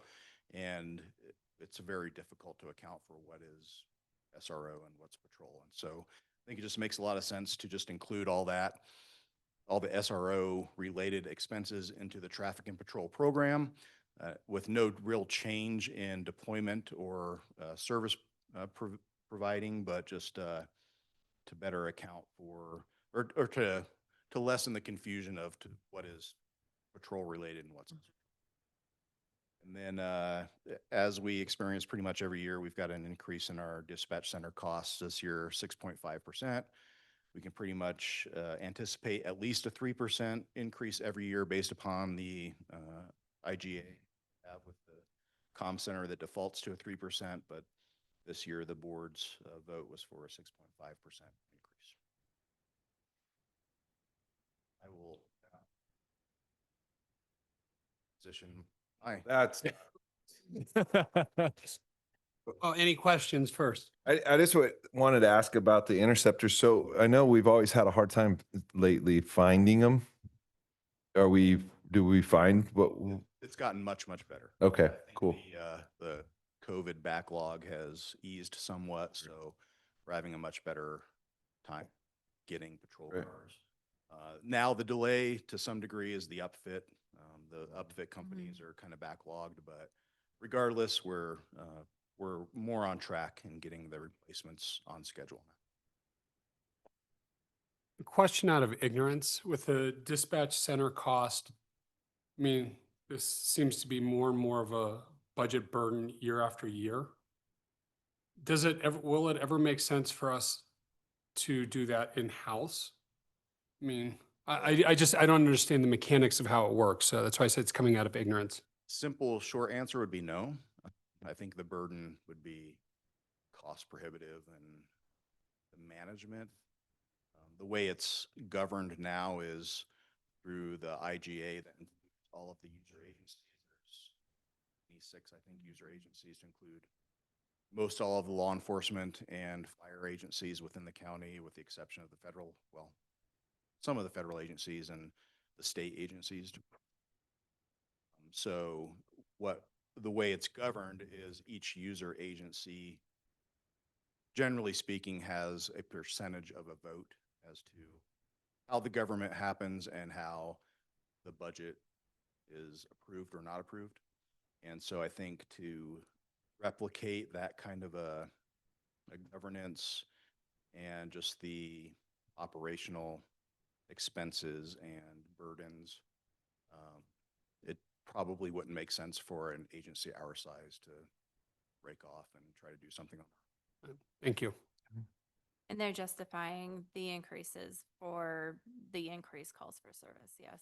Yeah, so the increases are kind of twofold. The overall model is each user agency shares a burden of the cost largely based upon a 5-year rolling average of calls for service. Our calls for service have generally been increasing somewhat year to year. So we theoretically take on a slightly larger burden of the overall expenses, but it's also dependent upon what the other agencies experience. So if the other agencies also experience an increase, then their burden also increases. But if, for example, and I'm not saying this is the case, but some of the larger user agencies like your Grand Junction Police Department, Mesa County, if their calls for service dramatically decrease, then that increases our burden of the expense. That's That's not percentage of necessarily- overall calls. Percentage of overall costs, yeah. And then just overall operating expenses increase year to year, as I think everybody experiences with personnel costs and other expenses that go into legal representation and technology and those sorts of things. Another question, considering that, how does public safety tax play into that? And are you seeing that the increases over time have stepped along with the increases too? I think we're reaching a little bit of a meeting point with that. So overall, when the public safety tax, the county public safety tax was passed, it was based upon the percentage.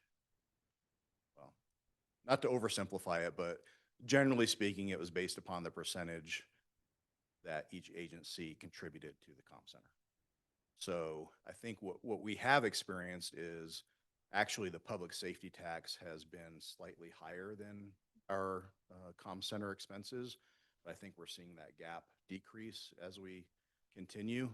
But of course, that's always dependent upon how the public safety tax performs. So if it continues to increase, then we might stay parallel. But I think I'm not a numbers guy, so I'm going to look to Shannon, but I think we've seen the gap slightly decrease over the years since it was passed. Yeah, and this is, at least our portion of it is probably one of the most consistent tax revenues I've seen. It's always around $515,000 each year. And yeah, from when I started with the organization, I think we are under 300,000 for the comm center, and now next year we're pushing 390. So it's getting very close. We have funded the comm center and historically at least one officer with that, and I think we still can, but pretty soon the portion of that officer is going to be more and more not just used with the public safety tax by the time you add benefits and everything else, as most of it will be going to the comm center, barring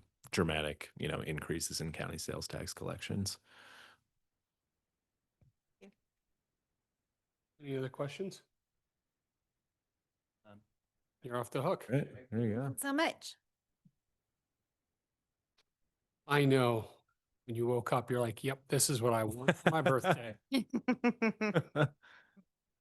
We're so glad you're here. Mm-hmm. Good evening, Mayor and City Councilors. I'm Odette Brock, Human Resource Director, and it is my pleasure to share with you the Human Resource budget highlights for 2020. So we are under the strategic plan. Our goal is still and continues to be an employer of choice, and employees continue to be our greatest asset for service delivery. Personnel expenses are to increase 5% from the 2025 budget, and salaries will increase 4% from budget actuals. Benefit expenses, 8% from budget, and personnel services, we've got 58% of our operating Again, there will be an across-the-board 4% wage increase from the prior year. Employees that got and exceeds expectations on their personnel review will get a one-time bonus. We have done that for the past couple of years. Does that full-time and part-time employees or just full-time? Yes. Full-time. There will be no new positions for 2026. We have made the decision that we wanted to invest in our current employees, but we will have one change for the 2026 budget. We'll have one part-time position, as the chief mentioned. Our evidence tech position will go from a part-time position to a full-time benefited position in January. Some additional changes for HR, health insurance. We had a 13.5% increase in our premiums for 2026, and we had a 3% increase in our dental premiums. I'm having a hard time with that number in terms of how low it is. I know, we're looking at 38% increase. What you're hearing in the news is, 200% or, 100% increase. Are we really able to hold it at that level? I mean, that's phenomenal. We've actually increased over the past couple of years. I mean, the first couple of years that we were with CEBT, we only had single-digit increases. Last year, I think we had an 11, and this year a 13.5. We were actually not really happy with the 13.5. But From last year, we had a 32% increase across the board on health insurance. You mean your Yes. point of Yes, my point of reference on that. This year, we're looking at a 38. So it may feel high. That to me, when I look at that, and I don't know what you're seeing, Aaron, for increases, that's remarkably low. I think part of it is we're part of a pool with CEBT. So I think that helps us out a bit with our increases. But yeah, I hope that we continue to hold at these increases and not get to the 32%. It's phenomenal. I know it's like 13% is strange to say that's a phenomenal low increase, but it is. Oh, Janet, I'm happy with that. So, hey. To know. Yeah. I haven't heard anything different. Okay. Yeah. So moving on to retirement, we started with Colorado Retirement Association last January. We've been with them for almost a year. Those benefits are going to stay flat. Employees are required to contribute 3%, and the city will match 6%. Also last year, we implemented the paid leave policy in January of 2025. The paid leave policy allows employees up to 8 weeks of paid leave for certain things, births, surgery, serious health conditions, those basically the same conditions as FMLA. And to date, we've had 8 employees take advantage of that benefit. So we're glad to have that. We also implemented in June of this year a new benefit that's a no-cost benefit to the city and a no-cost benefit to our employees. It's called Working Advantage. It's essentially a website that our city employees can go to, and they get discounts on travel, entertainment, sporting tickets, movie tickets, attractions, all of those things. It's not always the best deal, I will say. You have to do some research, but probably 9 times out of 10, it gets you a fairly decent discount and is the best deal around. So Do you get good deals on concerts, and do city council members get to use this? Our employees, right? I think concerts, I know that I've used it for Jeff Dunham tickets. I went to Wizard of Oz at the Sphere. I've used it for Nice. hotel. Jennifer, you can also get appliances, discounts on appliances, and she just had to replace her refrigerator. So she got her refrigerator, their Working Advantage. So it was just kind of a neat, no-cost benefit to add to our package. And all employees, full-time and part-time, can take advantage of that benefit. Oh, There you go. but not us. But We're part-time employees. Get a check from the city of. it is It's not massive. really, but Technically, we do. quickly. Well, you have to go on and register, so I don't really think that there would be a problem if you all wanted to.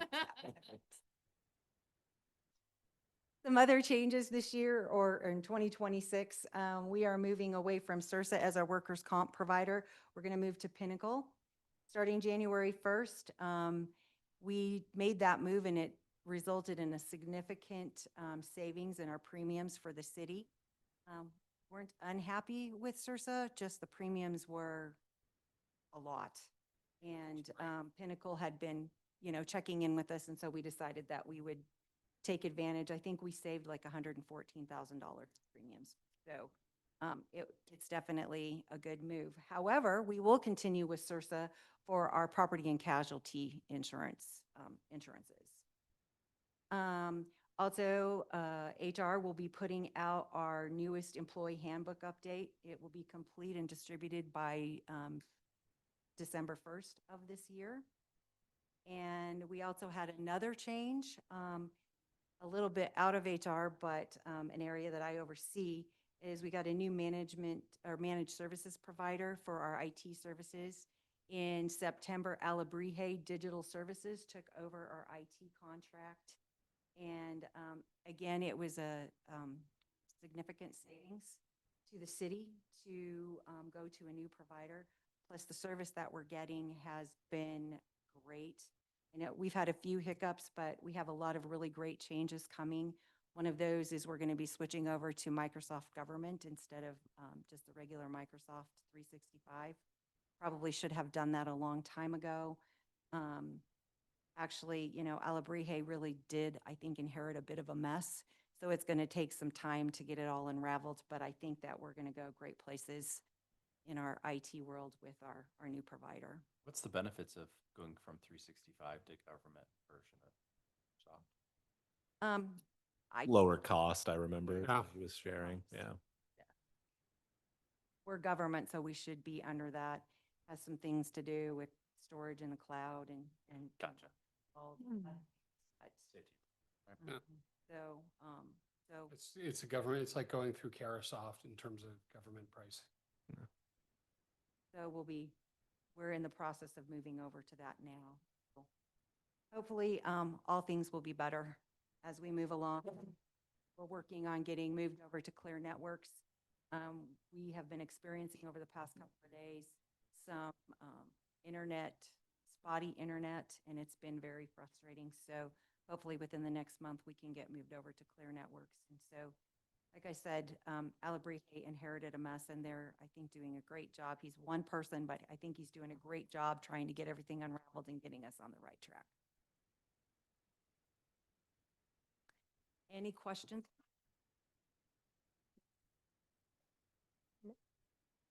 No?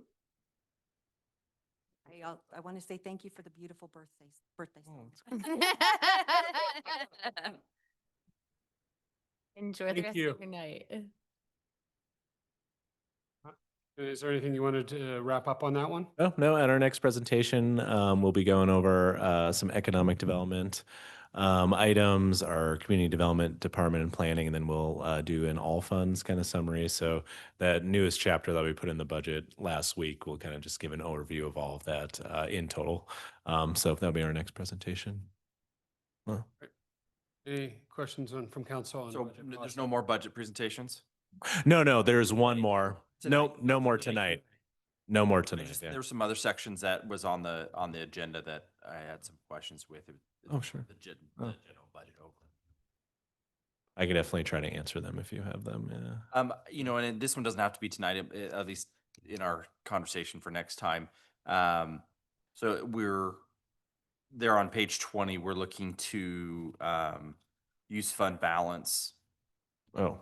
by 1.1 million. It'd be nice to get a breakup of those uses, kind of like with the interceptors for public safety. We reserve for that. So of course we're pulling out of reserve funds. So it'd be nice to get a split up of between what is of that $1.1 million use of funds, what is coming from reserves and budget management versus just general fund. Oh, sure. Yeah. So that will definitely we'll include that in our next presentation. Yeah. All almost 100% of that is from fund balances that are assigned for specific uses. So we have several big purchases in our capital equipment replacement fund, which we fund every year. So you'll see pulling out the replacement interceptors. We have a few things in public works. The tilt trailer in parks will be used for the capital equipment replacement funds. We have a health insurance reserve that we've been carrying forward for about 7 years. It's about $300,000 we carry forward. Our general fund health insurance increases were about 200,000. So we're going to spend down some of that to just offset that increased cost.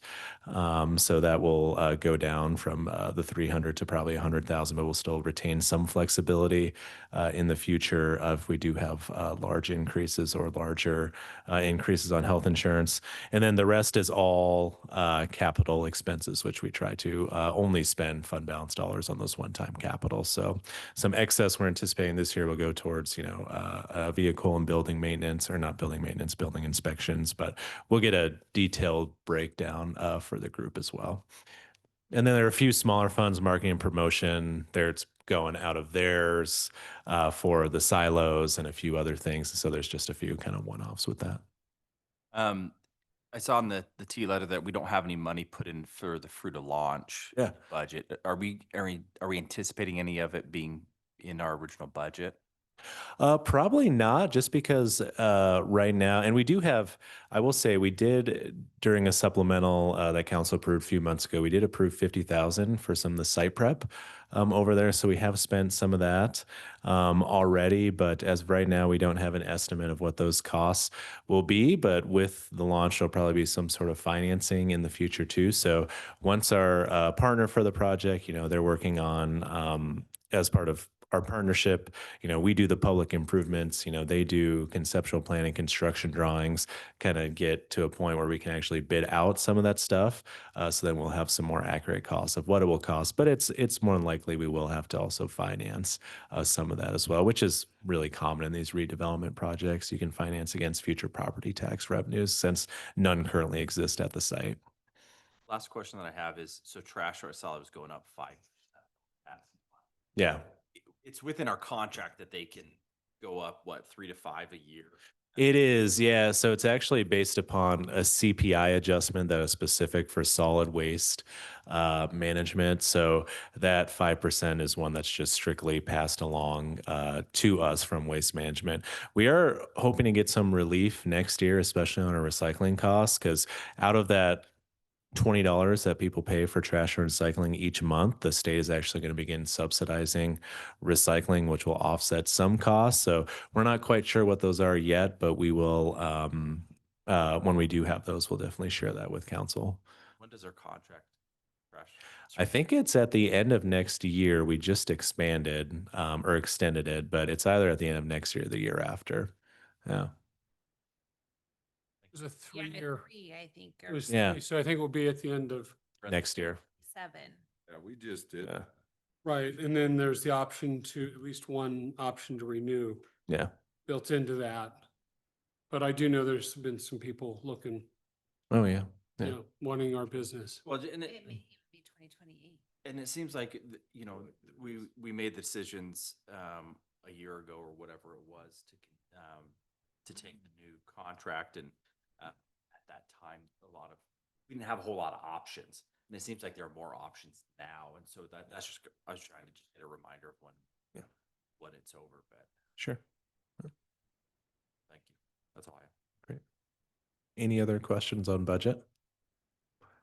I don't have a question per se, but I would like to pay a compliment. After reading through all of this, I was expecting numbers, but reading over the different responsibilities, goals, achievements of the different departments, I feel like I have a much better appreciation of what everybody does. And I think that's important, as important probably as the budget, to understand and appreciate what everybody does. So thank you so much. I never would have thought that reading a budget would be a somewhat pleasurable experience, but Oh, Aaron, you put new Just saying. It was actually, Love. it was actually very insightful, very educational, and I appreciate that. Yeah, yeah, yeah.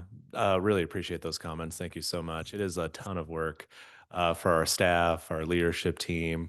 But no, it's meant to be not just an accountability tool, but also an educational tool as well. So yeah, all that information is very important. That's why it's so long, but I think it's very helpful in that It's respect. shorter this year. It is, yeah. Katie cut 100 pages. I'm so Oh, that. yeah. More to come. Yeah. But having looked, and I've said this before, having looked at probably 20 or 30 other municipal budgets, ours is like the formatting and layout it's phenomenal. I mean, there's some of the basic information I've had to spend an inordinate amount of time trying to extract basic stuff from other municipalities. They just bury stuff. Yeah. Are we going to win another award? Oh yeah, I think so. Yeah, I forgot to add that into this last one, but we have got that award 3 times in a row. Yeah, hopefully, we'll see. I want to remind you that they said one of the suggestions was to reduce the size. It was, yeah. Page count on it. Yeah. We still have the quality within Yes. there. Right, right. Quantity decrease. Yeah. All right. Anything else on? Nothing on budget. I got a handful of items for city manager report. Go ahead I and swing I it into do that. know that it is going. It is getting a little late, so I will run through these very quickly.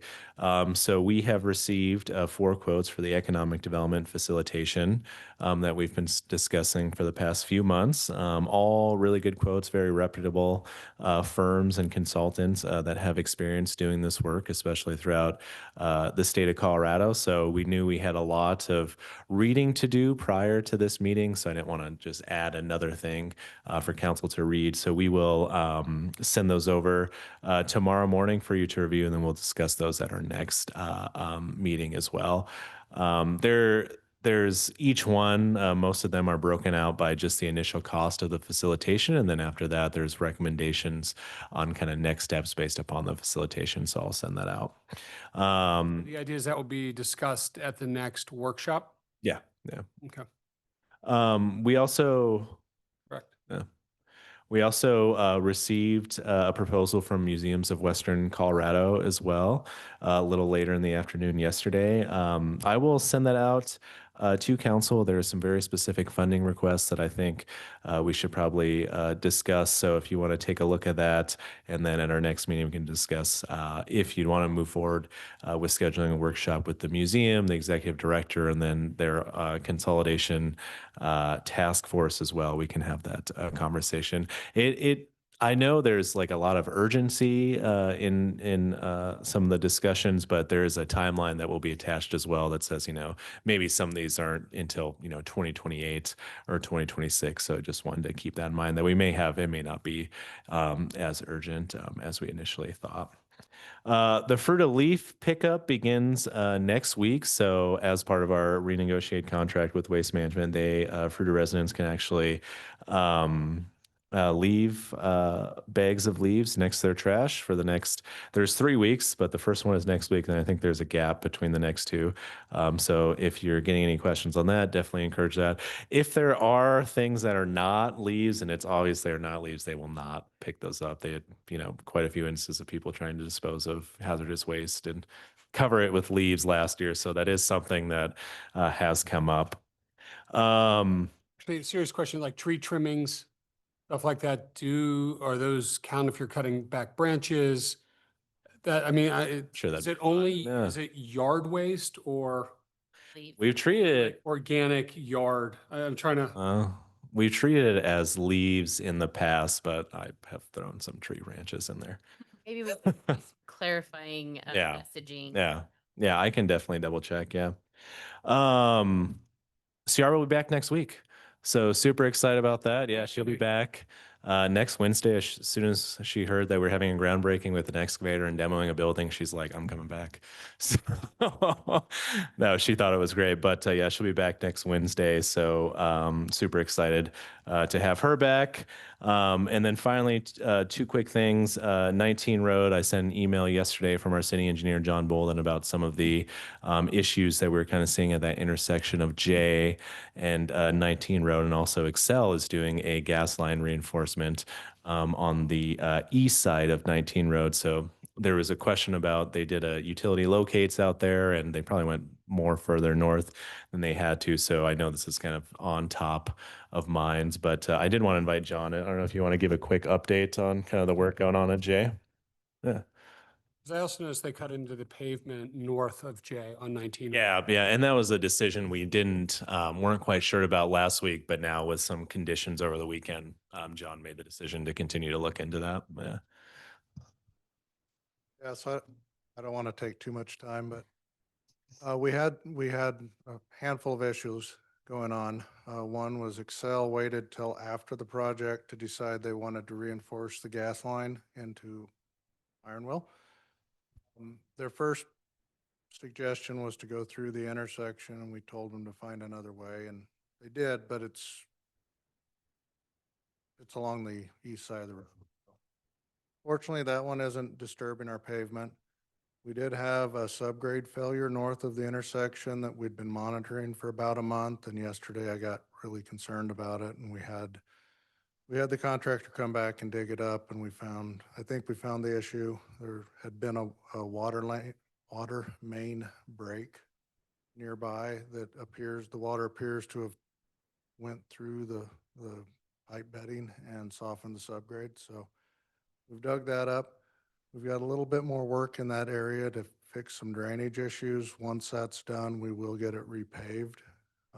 We're going to do it all at once. The contractor has promised me over and over that he will be able to get asphalt, but that's going to be probably 2.5 weeks from now. So they will maintain the patch in the road. Any questions? Have you guys had any opportunity to talk with the homeowners around there and let them know what's going on? That particular home, or for the gas line Well, just in general, are they aware of what's going on so that they're kind of not on? the ones that were working right directly in front of their houses, they've been contacted.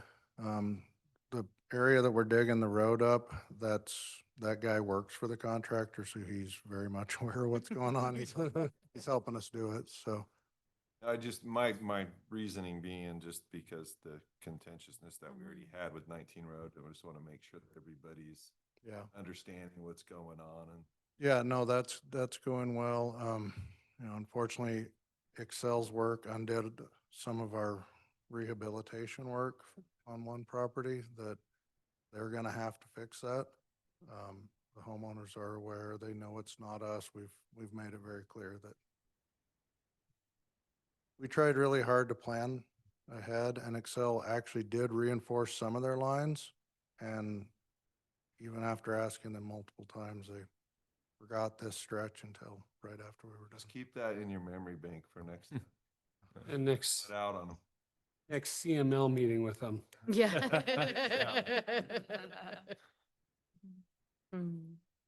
questions? Thanks for keeping Thanks, us John. updated. Thanks, John. And for my final city manager report, a few weeks ago, I sent over a white paper from Lower Valley Fire District, and we actually discussed a request for a potential public safety sales tax measure at our September workshop. So I know that everyone has seen that request and we've discussed it since, but I just want to invite our Lower Valley Fire Chief up to give just a brief overview of the request and of course answer any questions from council on that. So Chief.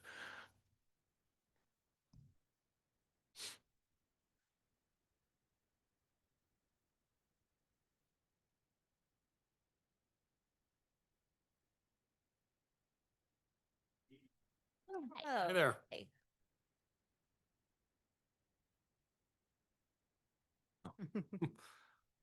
Back up. Is it on now? I think it was already on. I think it was already on. You're just tall. Don't knock it. So as Shannon pointed out, we put together the white paper. The the reason that I guess we're here tonight is with legislative changes this year at the state, or I'm sorry, last year at the state, in an effort to try to diversify special district funding, they opened up options at the state level for special districts to go to the voters for a sales tax. The funding up until that point had been very restrictive and limited to property tax base only. So, of course, since 2023, with the legislative changes, diversification has become very important. So, as we kind of evaluated the needs and the potential benefits of a sales tax, it only made sense to do it in a partnership with the city. That's something that we as the special district can do independently, but I don't think that it makes sense. I think that it makes more sense to have the partnership and to move forward together, however that works. So what we're looking to do to serve kind of immediate needs is staffing. That's the main thing that we're looking at. I would entertain any questions that council has from the paper that we sent over, or any additional information that would help in your decision-making process. I think one of my questions would be, what is the process in terms of, I understand in terms of looking at, the points and all of that, in terms of, do we want to be part of that? But in terms of timing, what's required of council on that? I mean, that's just, can you help walk through that? Sure, yeah, and I do think our city attorney, Mary Elizabeth Geiger, is on as well. The process, language would have to be finalized by the first meeting in December, if I'm remembering correctly. So over the next two meetings, you have to make a decision on if you want to move forward, and if, then how you want to move forward. Then after that, really no staff time or anything can be spent on advocating one way or another for the sales tax measure. We will be required to send out a Tabor notice to all registered voters. They'll receive something that said, this is a potential question or this is a question that's coming up. We'll receive comments for pros, we'll receive comments, cons for it, as you do with any kind of Tabor question. And then over the 6 months, we'll run that election. It'll be a mail-in ballot election only, because we still run our own elections, and that's kind of it. But really, the important kind of decision making has to be done over the next month. So, I mean, we're not going to make a decision tonight, but I think we need to probably at our next, because we have next up is the council meeting. I think we need to be prepared at that council meeting to come in, ask any additional questions if they come up, but I think we have to make a decision at our next meeting. It can't be the first Tuesday in December. No, because that's when language would have to be finalized, and you'd have a resolution as well. And yeah, I invited Chief here too, because I know we've talked about it, but also if there's any specific questions you may have for Lower Valley or the fire department, stuff like that, can try to answer those. I personally don't have any questions, but I just want to make sure as council, we're clear on the timeline that we're against. The decision of if we move forward, and then at what percentage. This may have been shared with you already, but like part of our discussion was the concern of the short amount of time in regards to educating the public and things like that. And so that's really going to be on you all. How do you feel? Do you feel comfortable like that you have enough time to do that, to have the vote that you want? The benefit that we have is our firefighters have a union. They have an established union that they have state resources to help with that campaign. Because like the city, as the fire department, we can answer factual information, but can't take ownership. The union, on the other hand, when those firefighters are off duty, they can put the time and resources. That was one of the first commitments that we got, was from that union, that they would be willing to do the door-to-door and cover a lot of those expenses that they would need to do do that. From other sales tax initiatives that have been going on across the state in the last year, the time frame that essentially that they would want to start would be the end of January, 1st of February. They've not found it beneficial in other campaigns to start out mature than that. So time frame wise, I don't necessarily have concerns about enough time to educate. And then one of the other questions we've chatted about is the service calls that you get and the percentage that is within the actual city limits, not just 81521, but actual city limits in regards to the idea of us partnering with you. Can you give us a clear indication of the percentage of calls that are within the city limits that you guys deal with on a regular basis? Absolutely. So in the white paper was the heat map that Yep. showed data from 2025. The main reason for that is because if you put 5 years of data into that heat map, it gets pretty messy. It's well over.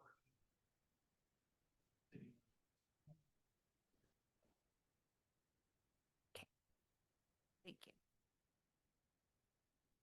I would add to that that there is a percentage, a growing percentage of the recreational calls for the tourism that's directly. Yes. Yes. Yep. Fair enough. Any other questions, Janine? Nope. Thank you. James?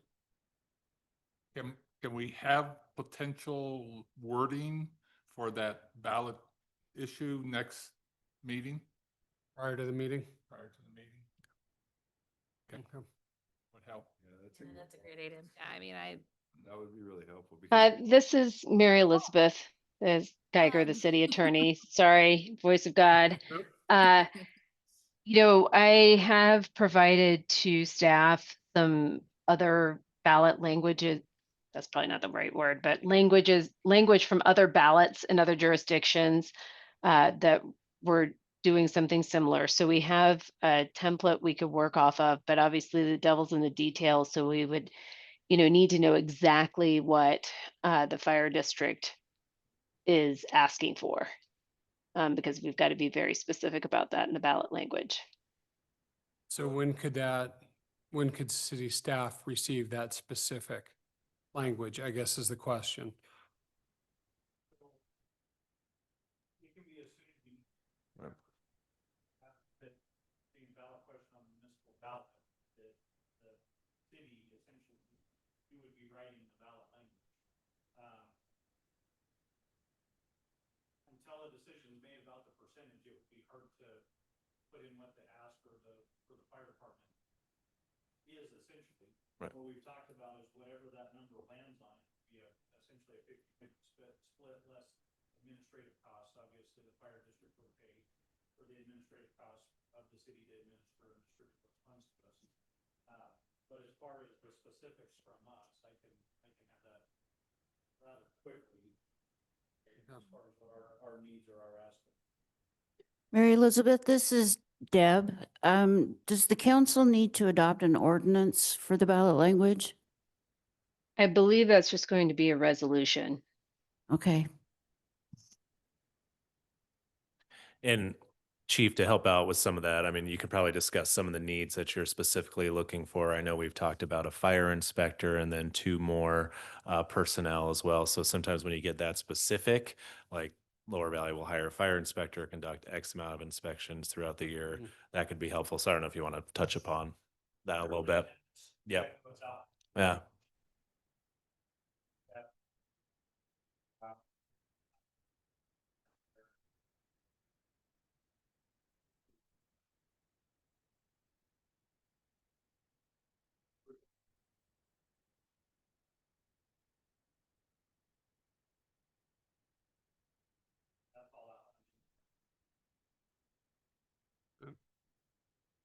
Anything else, Rich? No. Janine answered both of mine, or asked both of mine. I got one, and I hate to even ask this, but it since we're having a conversation, worst case scenario, we put this on the ballot and we don't get enough runway time and it doesn't work. Then what are we looking at like that? how does that play for you guys? The good news is it doesn't decrease the service level that we're currently providing. Okay. That's the good news. The bad news is without finding those funding sources, it's going to be hard to keep up with the increases. Absolutely. And what that's going to result in is there's going to have to be a decision made about what services we're able to provide for the funding we have and what services. And that's a decision that I think that we're going to ask the community what services they're willing to pay for. As you may or may not know, the fire service has become a catch-all for anything that the cops don't want to do.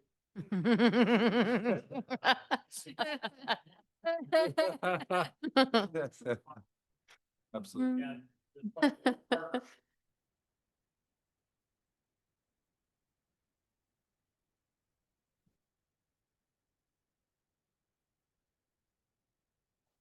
that's where I say that the decision will have to be made about what services we can provide and what services. Yep. I wonder if in the education piece, when you guys are looking at building that education piece, if there might be some inclusion in maybe soft language, but at least kind of express to people what the severity of this not working what it would look like. Just want to throw that. Well, usually in the ballot book, I mean, that would. Well, I mean, no, I mean in there. Yeah. Because it's going to be up to you guys. We've already established that the union people or whoever's going to get out there. But I feel like that the big key to make this work is going to be the education piece. And I don't know. I just feel like that might be a good little part to have in there to show people if this doesn't work, this is where we're at when you have those face-to-face conversations and stuff. Because, you know, everybody's been getting hit for money a lot lately. And we might want to show them happens on this particular issue. It's not just another ask for money. There's reasons and there's things that you lose if you don't. I appreciate everything you do though, and I definitely want it to be successful for sure. And just one more point of clarity, people voting on this would not be within your entire district. It would just be the citizens of Fruita, correct? Okay. And just to elaborate a little bit more on the reason why we chose to approach the city versus going solo and doing that on our own, is we felt that if we went for a half or a 1% of our entire district, obviously that directly impacts the city, and that would very much hinder the city's ability to try to do any kind of sales tax initiatives in the near future. So again, usually beneficial, and I think that the partnership is what makes the most sense. From our standpoint, there's very little commerce that goes on outside of the city limits of Fruita in the district that we cover. So it would be little return beyond what we provided in this. Yep, for sure. So if they were decide to do it on their own, that we just couldn't It'd be still part be of it. good. Yeah. And Right, we can't be part of that conversation. right. No, I get it. And just to clarify, there's no intent of the fire district board right now trying to go about it on their own without the city's support. Obviously, if council decides now's not the right time, that conversation might happen, but I just want to be clear that it's not a one or the other, it's a approaches partnership. Appreciate that. Thank you. Thank you very much. Appreciate it. And yeah, that's all I have for city manager report. All right. There was another topic that you were thinking you were maybe going to broach if things changed a little bit so that maybe we don't have to have that conversation tonight. Wow. Geez, you will have to remind me. So is this, Big posting. well, I'm just gonna ask, is this about SNAP? Yeah. Okay. Oh, yeah, yeah. Yeah, I was Yep. gonna, Matthews. I've got that. All right, we'll just start at this end and Okay. Historic Preservation Board met yesterday. And kind of working on already planning for goals for next year. They had a very, very successful fall festival, which is always like their big, the history fair there. So kind of coming down off of that, they last meeting discussed kind of the, what went well, what maybe could be done differently. they're an amazing group. They're ready for 150, 250. So that's exciting. Some of us attended the Strong Schools, Strong Community Luncheon. Always, always, always a fantastic event.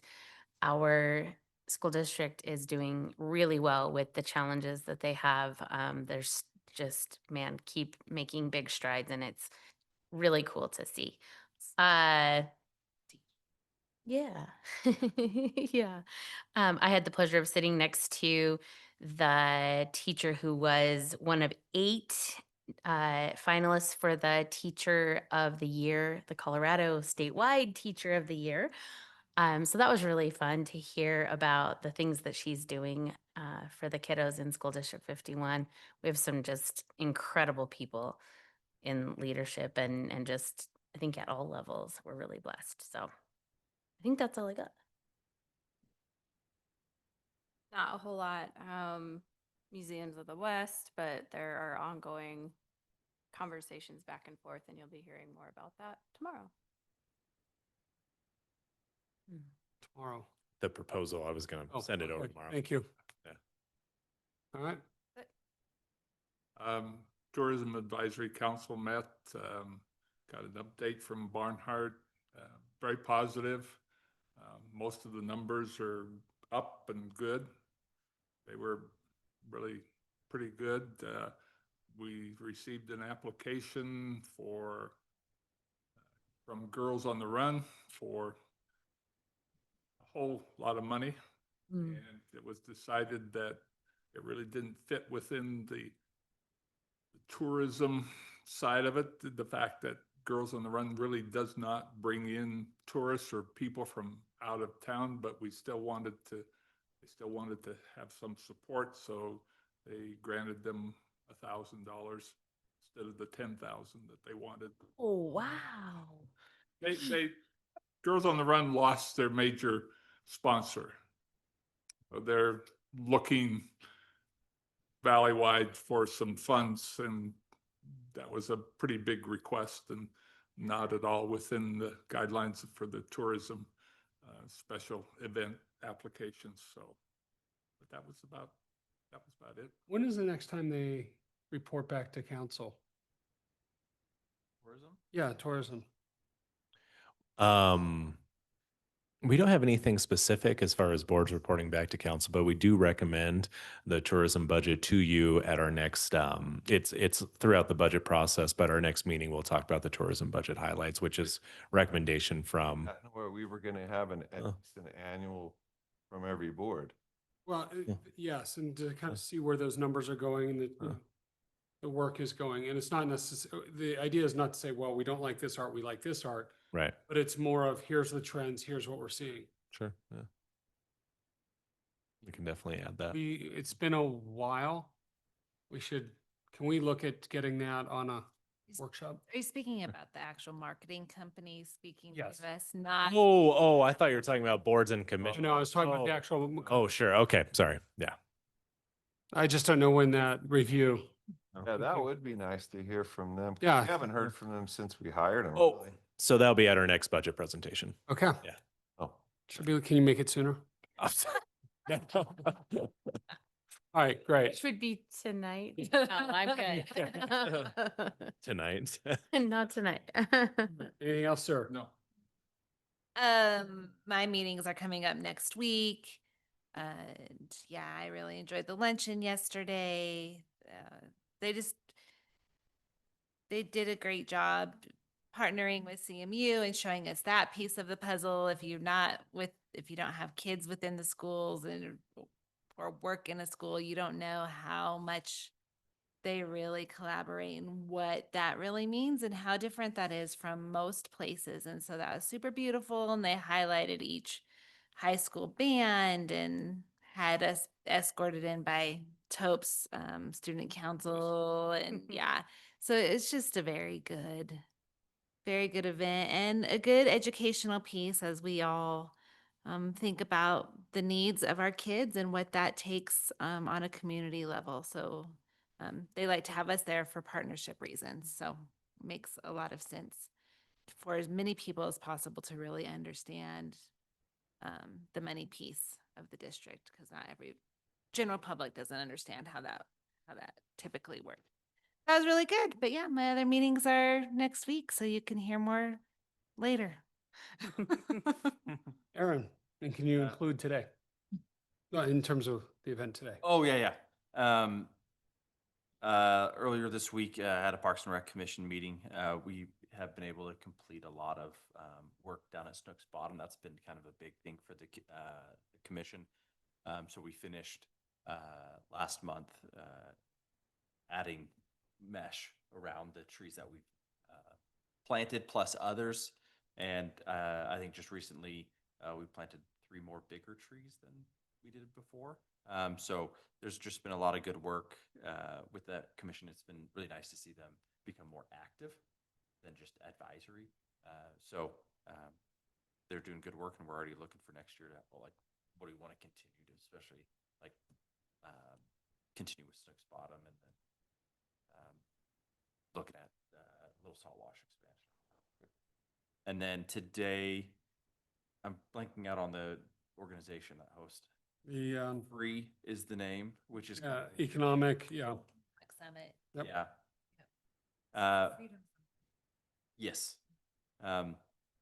So they had a summit today where they brought in high school kids, and part of that was invited business leaders.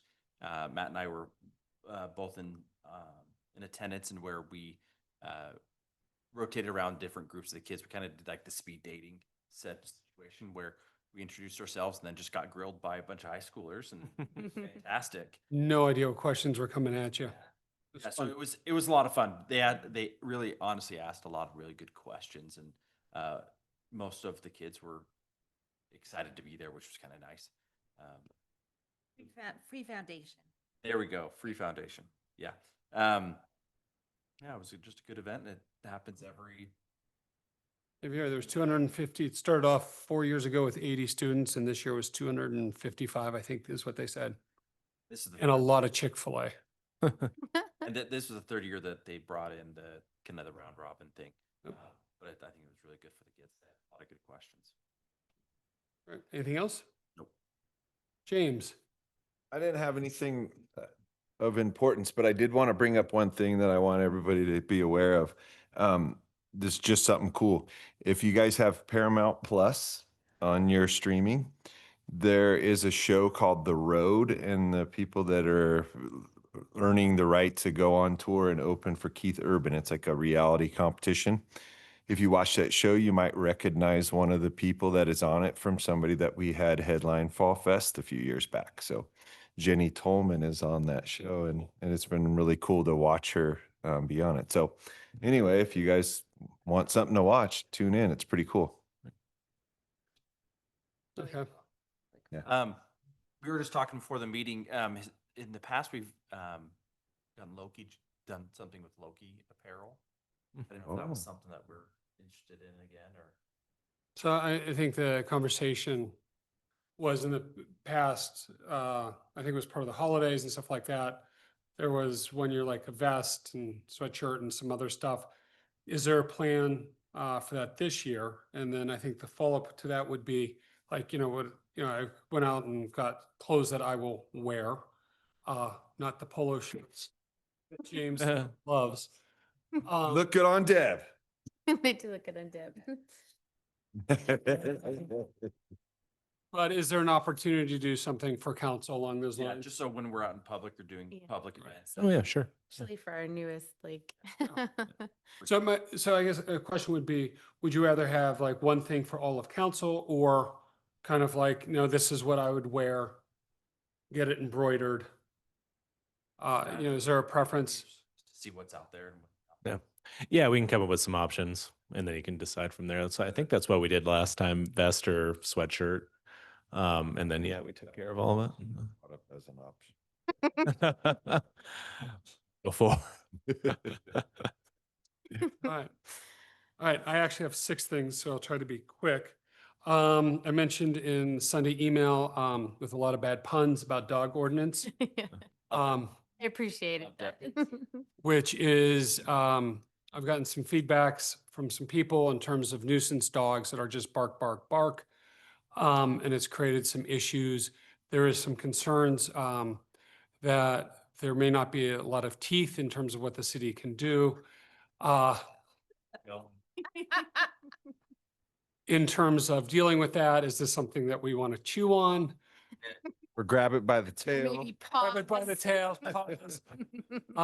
But just kind of looking for feedback from council if there's an interest into digging into this a little bit more. I think maybe having staff see if what other places have done would probably be the best approach, but I don't want them to spend tons of time on it, but that would probably. But thumbs up and seeing what other communities have done. Pause up. Yes, but we probably already have some of our own data into this area, do we not? Yeah, we can definitely get some. I don't have it off like. I mean, but reading the ordinance, I don't mean this as pun, there's not a lot of teeth behind what's in our ordinance. Okay. I don't mean that to be No, no. unfull. Well, Chief's here. I mean, what's your take on it, Chief? Is he still back there? Can't see you hidden behind the wall. He's out of here now. He's running. Things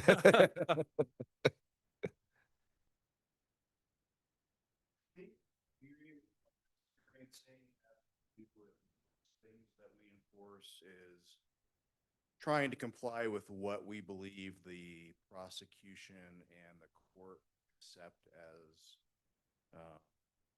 acceptable evidence for violation.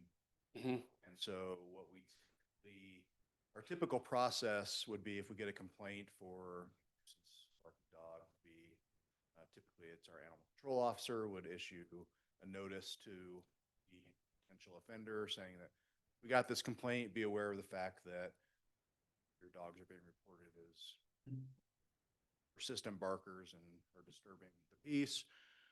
If we continue to get complaints and that's not sufficient, then what we request the complainants to do is provide us some kind of evidence to support their claims. So whether that be, well, probably twofold, what we call a bark log. So they record when they're being disturbed by the barking, and then it's always beneficial to get some kind of either audio or video evidence to go along with that so that the prosecution can then present that to the court to show that it's not just a claim, that there's something to back it. So, and there's some caveats within the ordinance that give some leeway to the violator dog of if they're responding to some kind of an agitation, which could be as simple as somebody walking by. So it can be a difficult charge to prove, but we certainly do respond to our get the numbers, I think. It can be a little bit tricky because sometimes they come in and they're classified as barking dog complaints. They're classified as noise complaints. Sometimes they're classified as disturbing the peace. So it'd be kind of hard to get all of the information together that accurately shows what the complaints are, but we can do our best. If you could, be great. Part of I know other communities have like bark packs that if there's a complaint that the person who has the concern, it's the logbook and kind of some of that stuff that's included in there. So it's on a more official. But part of the concern I've heard is that there's been some people have made a number of complaints and it's never proceeded further than just complaints. I can connect them directly with you. I don't know if that's appropriate, but looking at the ordinance, when I read it, I did not see where there's actually anything in the ordinance in terms of for helping to change the behavior, not to be punitive, but in terms of encouraging change of behavior. And I don't know that it would be addressed in the ordinance. I do know that our animal control officer does a lot of education. I mean, whether it be, if it's barking dogs, then he'll give education to the complainant of there's bark boxes that work necessarily. Mhm. Emit the ultrasonic Mm-mm. sounds that are supposed to discourage them. Similarly, for like feral cat complaints, he'll give education to the person about deterrence, humane deterrence that they Mhm. engage in. And so I know that is taking place. I don't know to what degree any of those things are successful, honestly, in the end, but I know they're suggested. Okay. Is there any frustration on either yours or the animal control officer with the ordinance as it is now? Is there any time where it's like, man, this is kind of holding me up, or you know what I'm saying? If we're looking at what we could do to make it more effective, obviously you guys are going to have the best eyes on it. Is there anything that I think out at you? that's the appropriate question is, you know, effectiveness of it. Yeah. Need to Is that any? Bark and more bite. Yeah. But is there anything that the two of you? I haven't gotten that feedback, but I can Sure. revisit that with animal control and prosecutor, and if there's they would recommend that we change in the. Yeah, because you never know. There could just been a part where he's hit up against a wall and you go, oh, that part of it, I can't do it, or it's not giving him enough. Where if that's the same kind of thing, where if we're going to have staff look at opportunities, maybe they reach out to him and see too. be great. Thank you. All right, you can go back to sleep now. Um, has anybody heard about Requiem for a Chicken? Yeah. I thought you were going to say For a Dream. That movie's so horrible. Requiem for a Chicken. This is not a joke. They just wrapped up last weekend filming a movie out in LA, Requiem of a Chicken or for a Chicken. It's hard to get ahead when you don't have a head. It's a movie loosely based on Mike What? the Headless Chicken. How, okay. We've started a little bit of conversation that will continue. Figure out, they're in Cannes right now. I mean, they're in the south of France promoting the movie. Nice. So we'll continue conversation with them. I say this like, you know, it'd be great to say, oh, let's have a premiere. I've been involved with enough entertainment that you really want to see it first before you make that suggestion. There's lots of nightmare scenarios that I've witnessed. Oh, look, it's great for kids. Oh, no, it's not. Or it's just a horrible A movie. screening of it for us. Yes. So I will continue to work on that. It's just kind of one of those fun things that just, you know, it wasn't big budget, but it wasn't no budget movie. Yeah, Do they mention Fruita and stuff in it too? I believe that they do. Wow. Yeah, we got to screen that. Yeah. What you alluded to earlier, and I talked about it a little bit.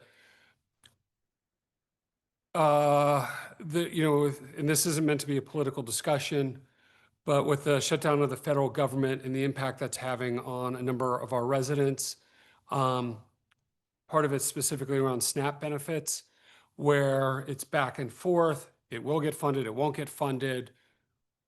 It will get funded at some level. I mean, it's nothing certain right now, but I know there's a large number of our residents that rely on SNAP benefits to make ends meet and to feed their families.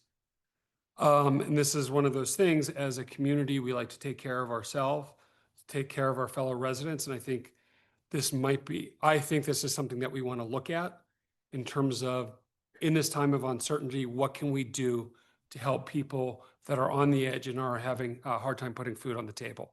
Do we have any idea what Yes. portion of our population of Fruita is affected? Yes. So you reached out to Food Bank of the Rockies and you got some feedback. Yeah, about 1,300 residents are on food assistance. So Food Bank of the Rockies, I was talking to Sue Ellen Rodwick today. They actually put up some funds to donate to Victory Life Church because they still run their food pantry out of Victory Life Church. And they also, towards the end of the month, we have another one that does, is it Monument View, that does a food bank as well. But at first there was some, it seemed like there's some clarification that people would be receiving SNAP benefits, but I'm not sure if that's still true. It's been a little difficult to keep up on the news. But I asked Sue Ellen like how could we help if council wanted to? And back in COVID, when we had some leftover ARPA dollars, or I mean the CARES Act dollars, we pitched $10,000 to Food Bank of the Rockies, and that bought at the time 40,000 meals, because for every dollar you give them, they can match that with other grants, and it kind of gets you to those meal counts where it's, 4. I asked Sue on the same thing, and she said, based upon SNAP recipients and everything else, if we were to do something similar, that'd be very helpful for the Fruita families that will be impacted. Would we, I don't, this might sound horrible. Would we be able to, I don't know, lack of a better term, earmark it towards the Fruita? Not that I don't want to feed the whole valley, but Yeah.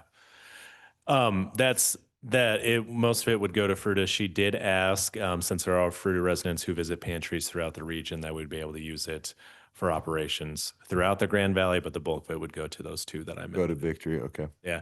And we do have, they're not leftover ARPA funds, but they're interest earnings on ARPA funds that we've had. So before we spent, all that money, it was accumulating interest in our savings account. So I think it's around, we're spending some proposed in the 2026 budget, but I think we still have around another 100,000 or so. Oh. We were going to use it for other things, because there's always things we can use it for, but this could probably also be an appropriate use. I mean, this is one of those times where I think a good chunk of our Absolutely. community is gonna, Yeah. is hurt currently by what's going on. That's 10%. I absolutely support us right off the bat, just doing 10 grand towards them. Why not? If it's out of that, why not?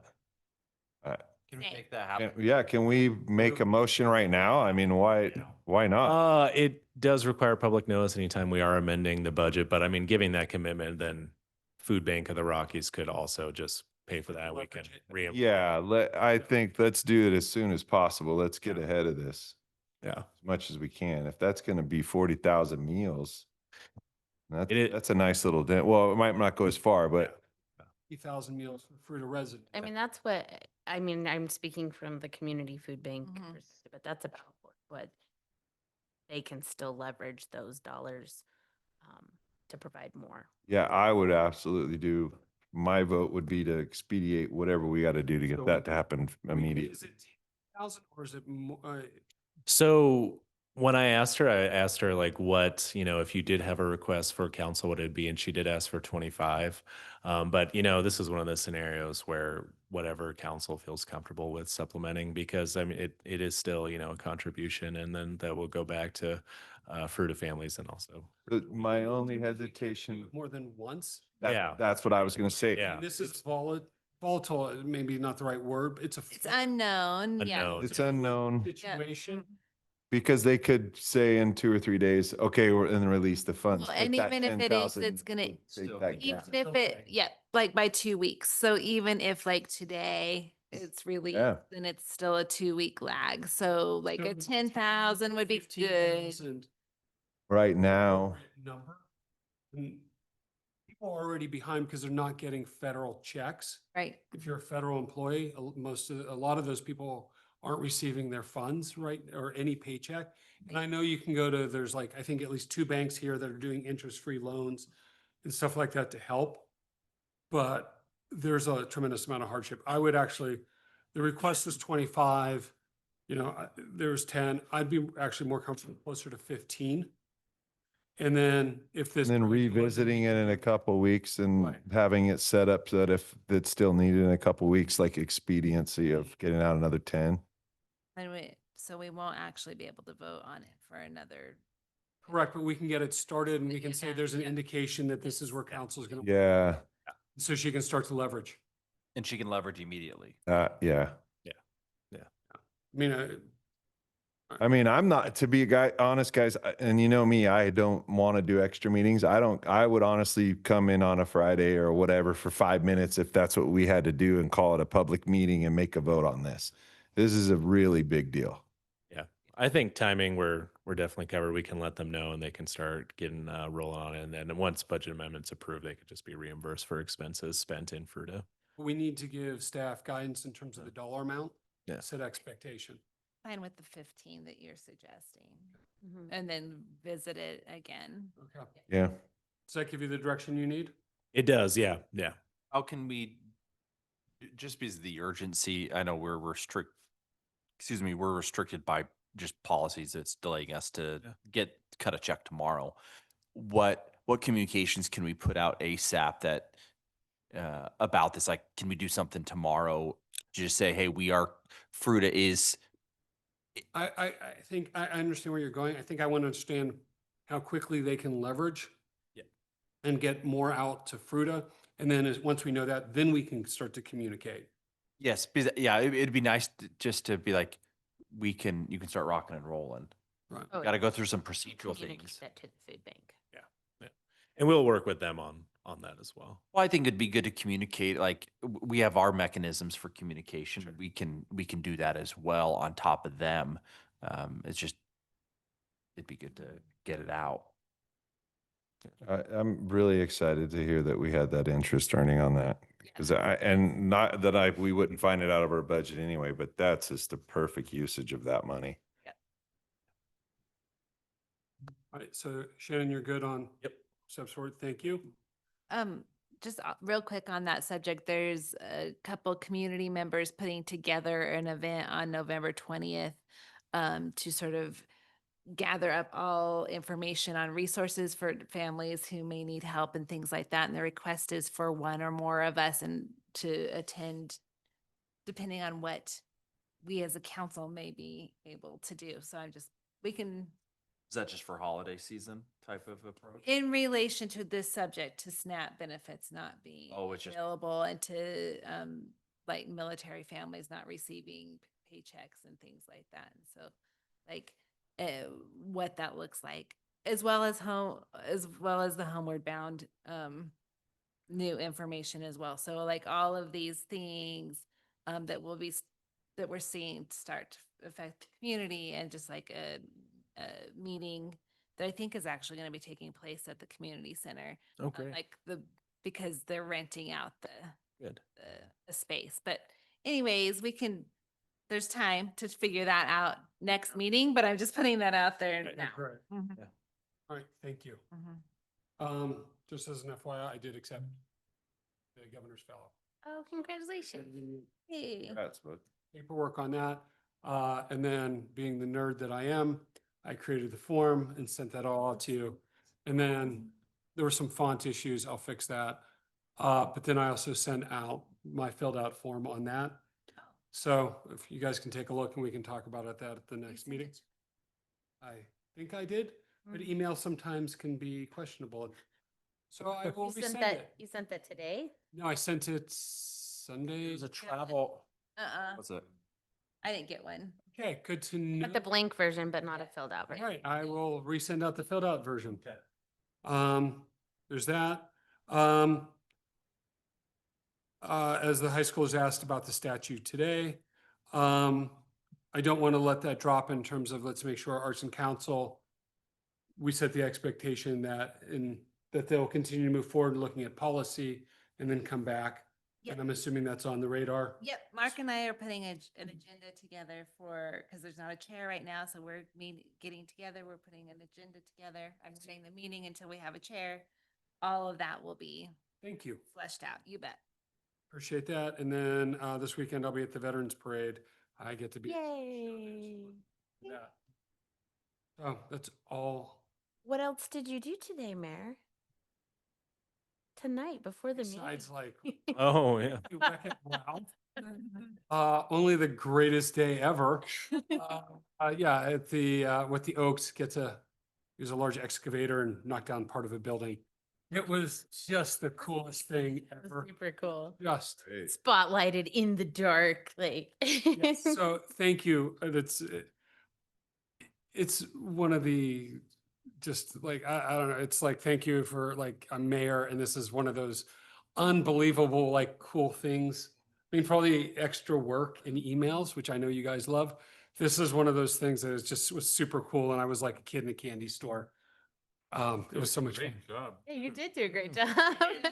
I had about 90 seconds worth of instruction beforehand. Well done. You have a backup career. It's going on my LinkedIn profile tonight.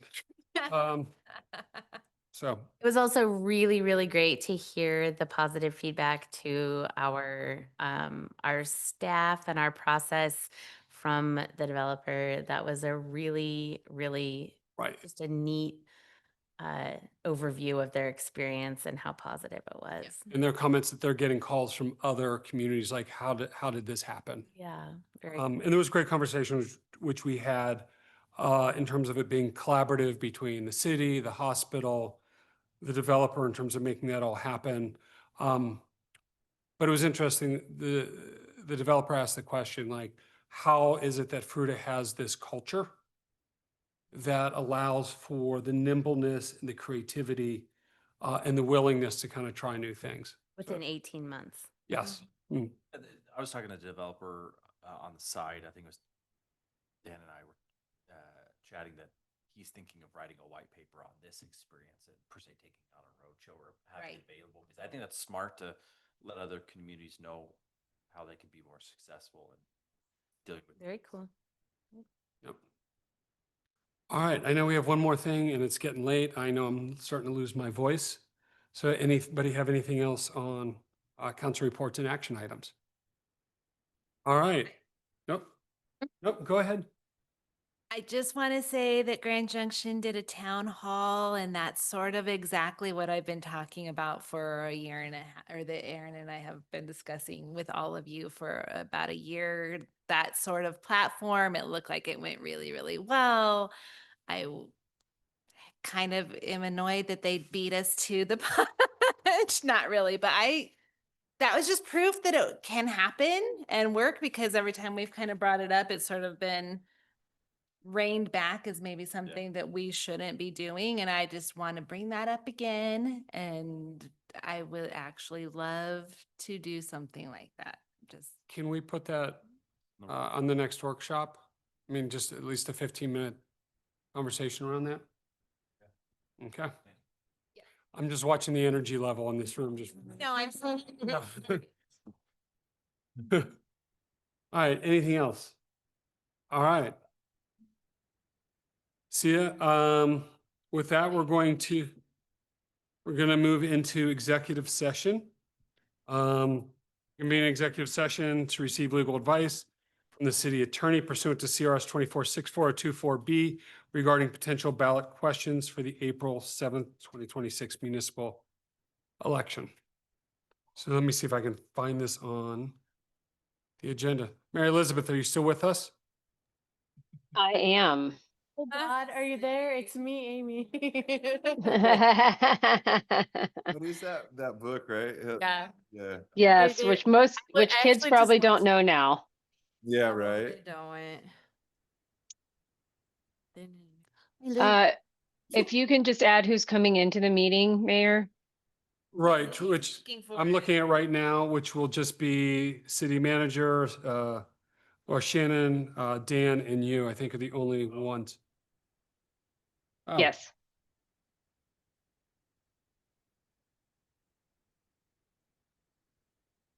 Get out my worksheet for Deb. I do my homework. And since this is only for legal advice, it does not need to be recorded. Okay, thank you. All right, so we will need a motion. And as part of the motion, we will add the names of people in attendance. So can I get a motion? I move to convene an executive session and to receive legal advice from the city attorney pursuant to CRS 246424B regarding the potential ballot questions for the April 7th, 2026 municipal election. So being asked into the meeting would be City Manager Shannon Vossen, City Manager or Assistant City Manager Dan Karras, City Attorney Mary Elizabeth Geiger, and Chief of Police Dave Kraus. Second. Wait. Why is the chief coming in? Because we wanted his. We wanted his point of view to discuss ballot language, since part of it will include Police chief. police chief. Right. What did I say? Okay. Okay. What? You said chief. Oh, sorry. Okay. We had a first. Who was the second? Me. All right. Aaron first. All right. Counselor We- Quigley, Please poll council. Counselor Quigley, Yes. Counselor Miller, Yes. Counselor Williams, Yes. Counselor Hansi, Yes. Counselor Purser, Yes. Counselor Parrish. Motion passes 6-0. Right, thank you. And so according to Mary Elizabeth, we do not have to record this. It is solely for legal advice. Well, that's all you're going into executive session for is legal advice. Okay. Thanks, Deb. Hi, Deb. Hey, Deb.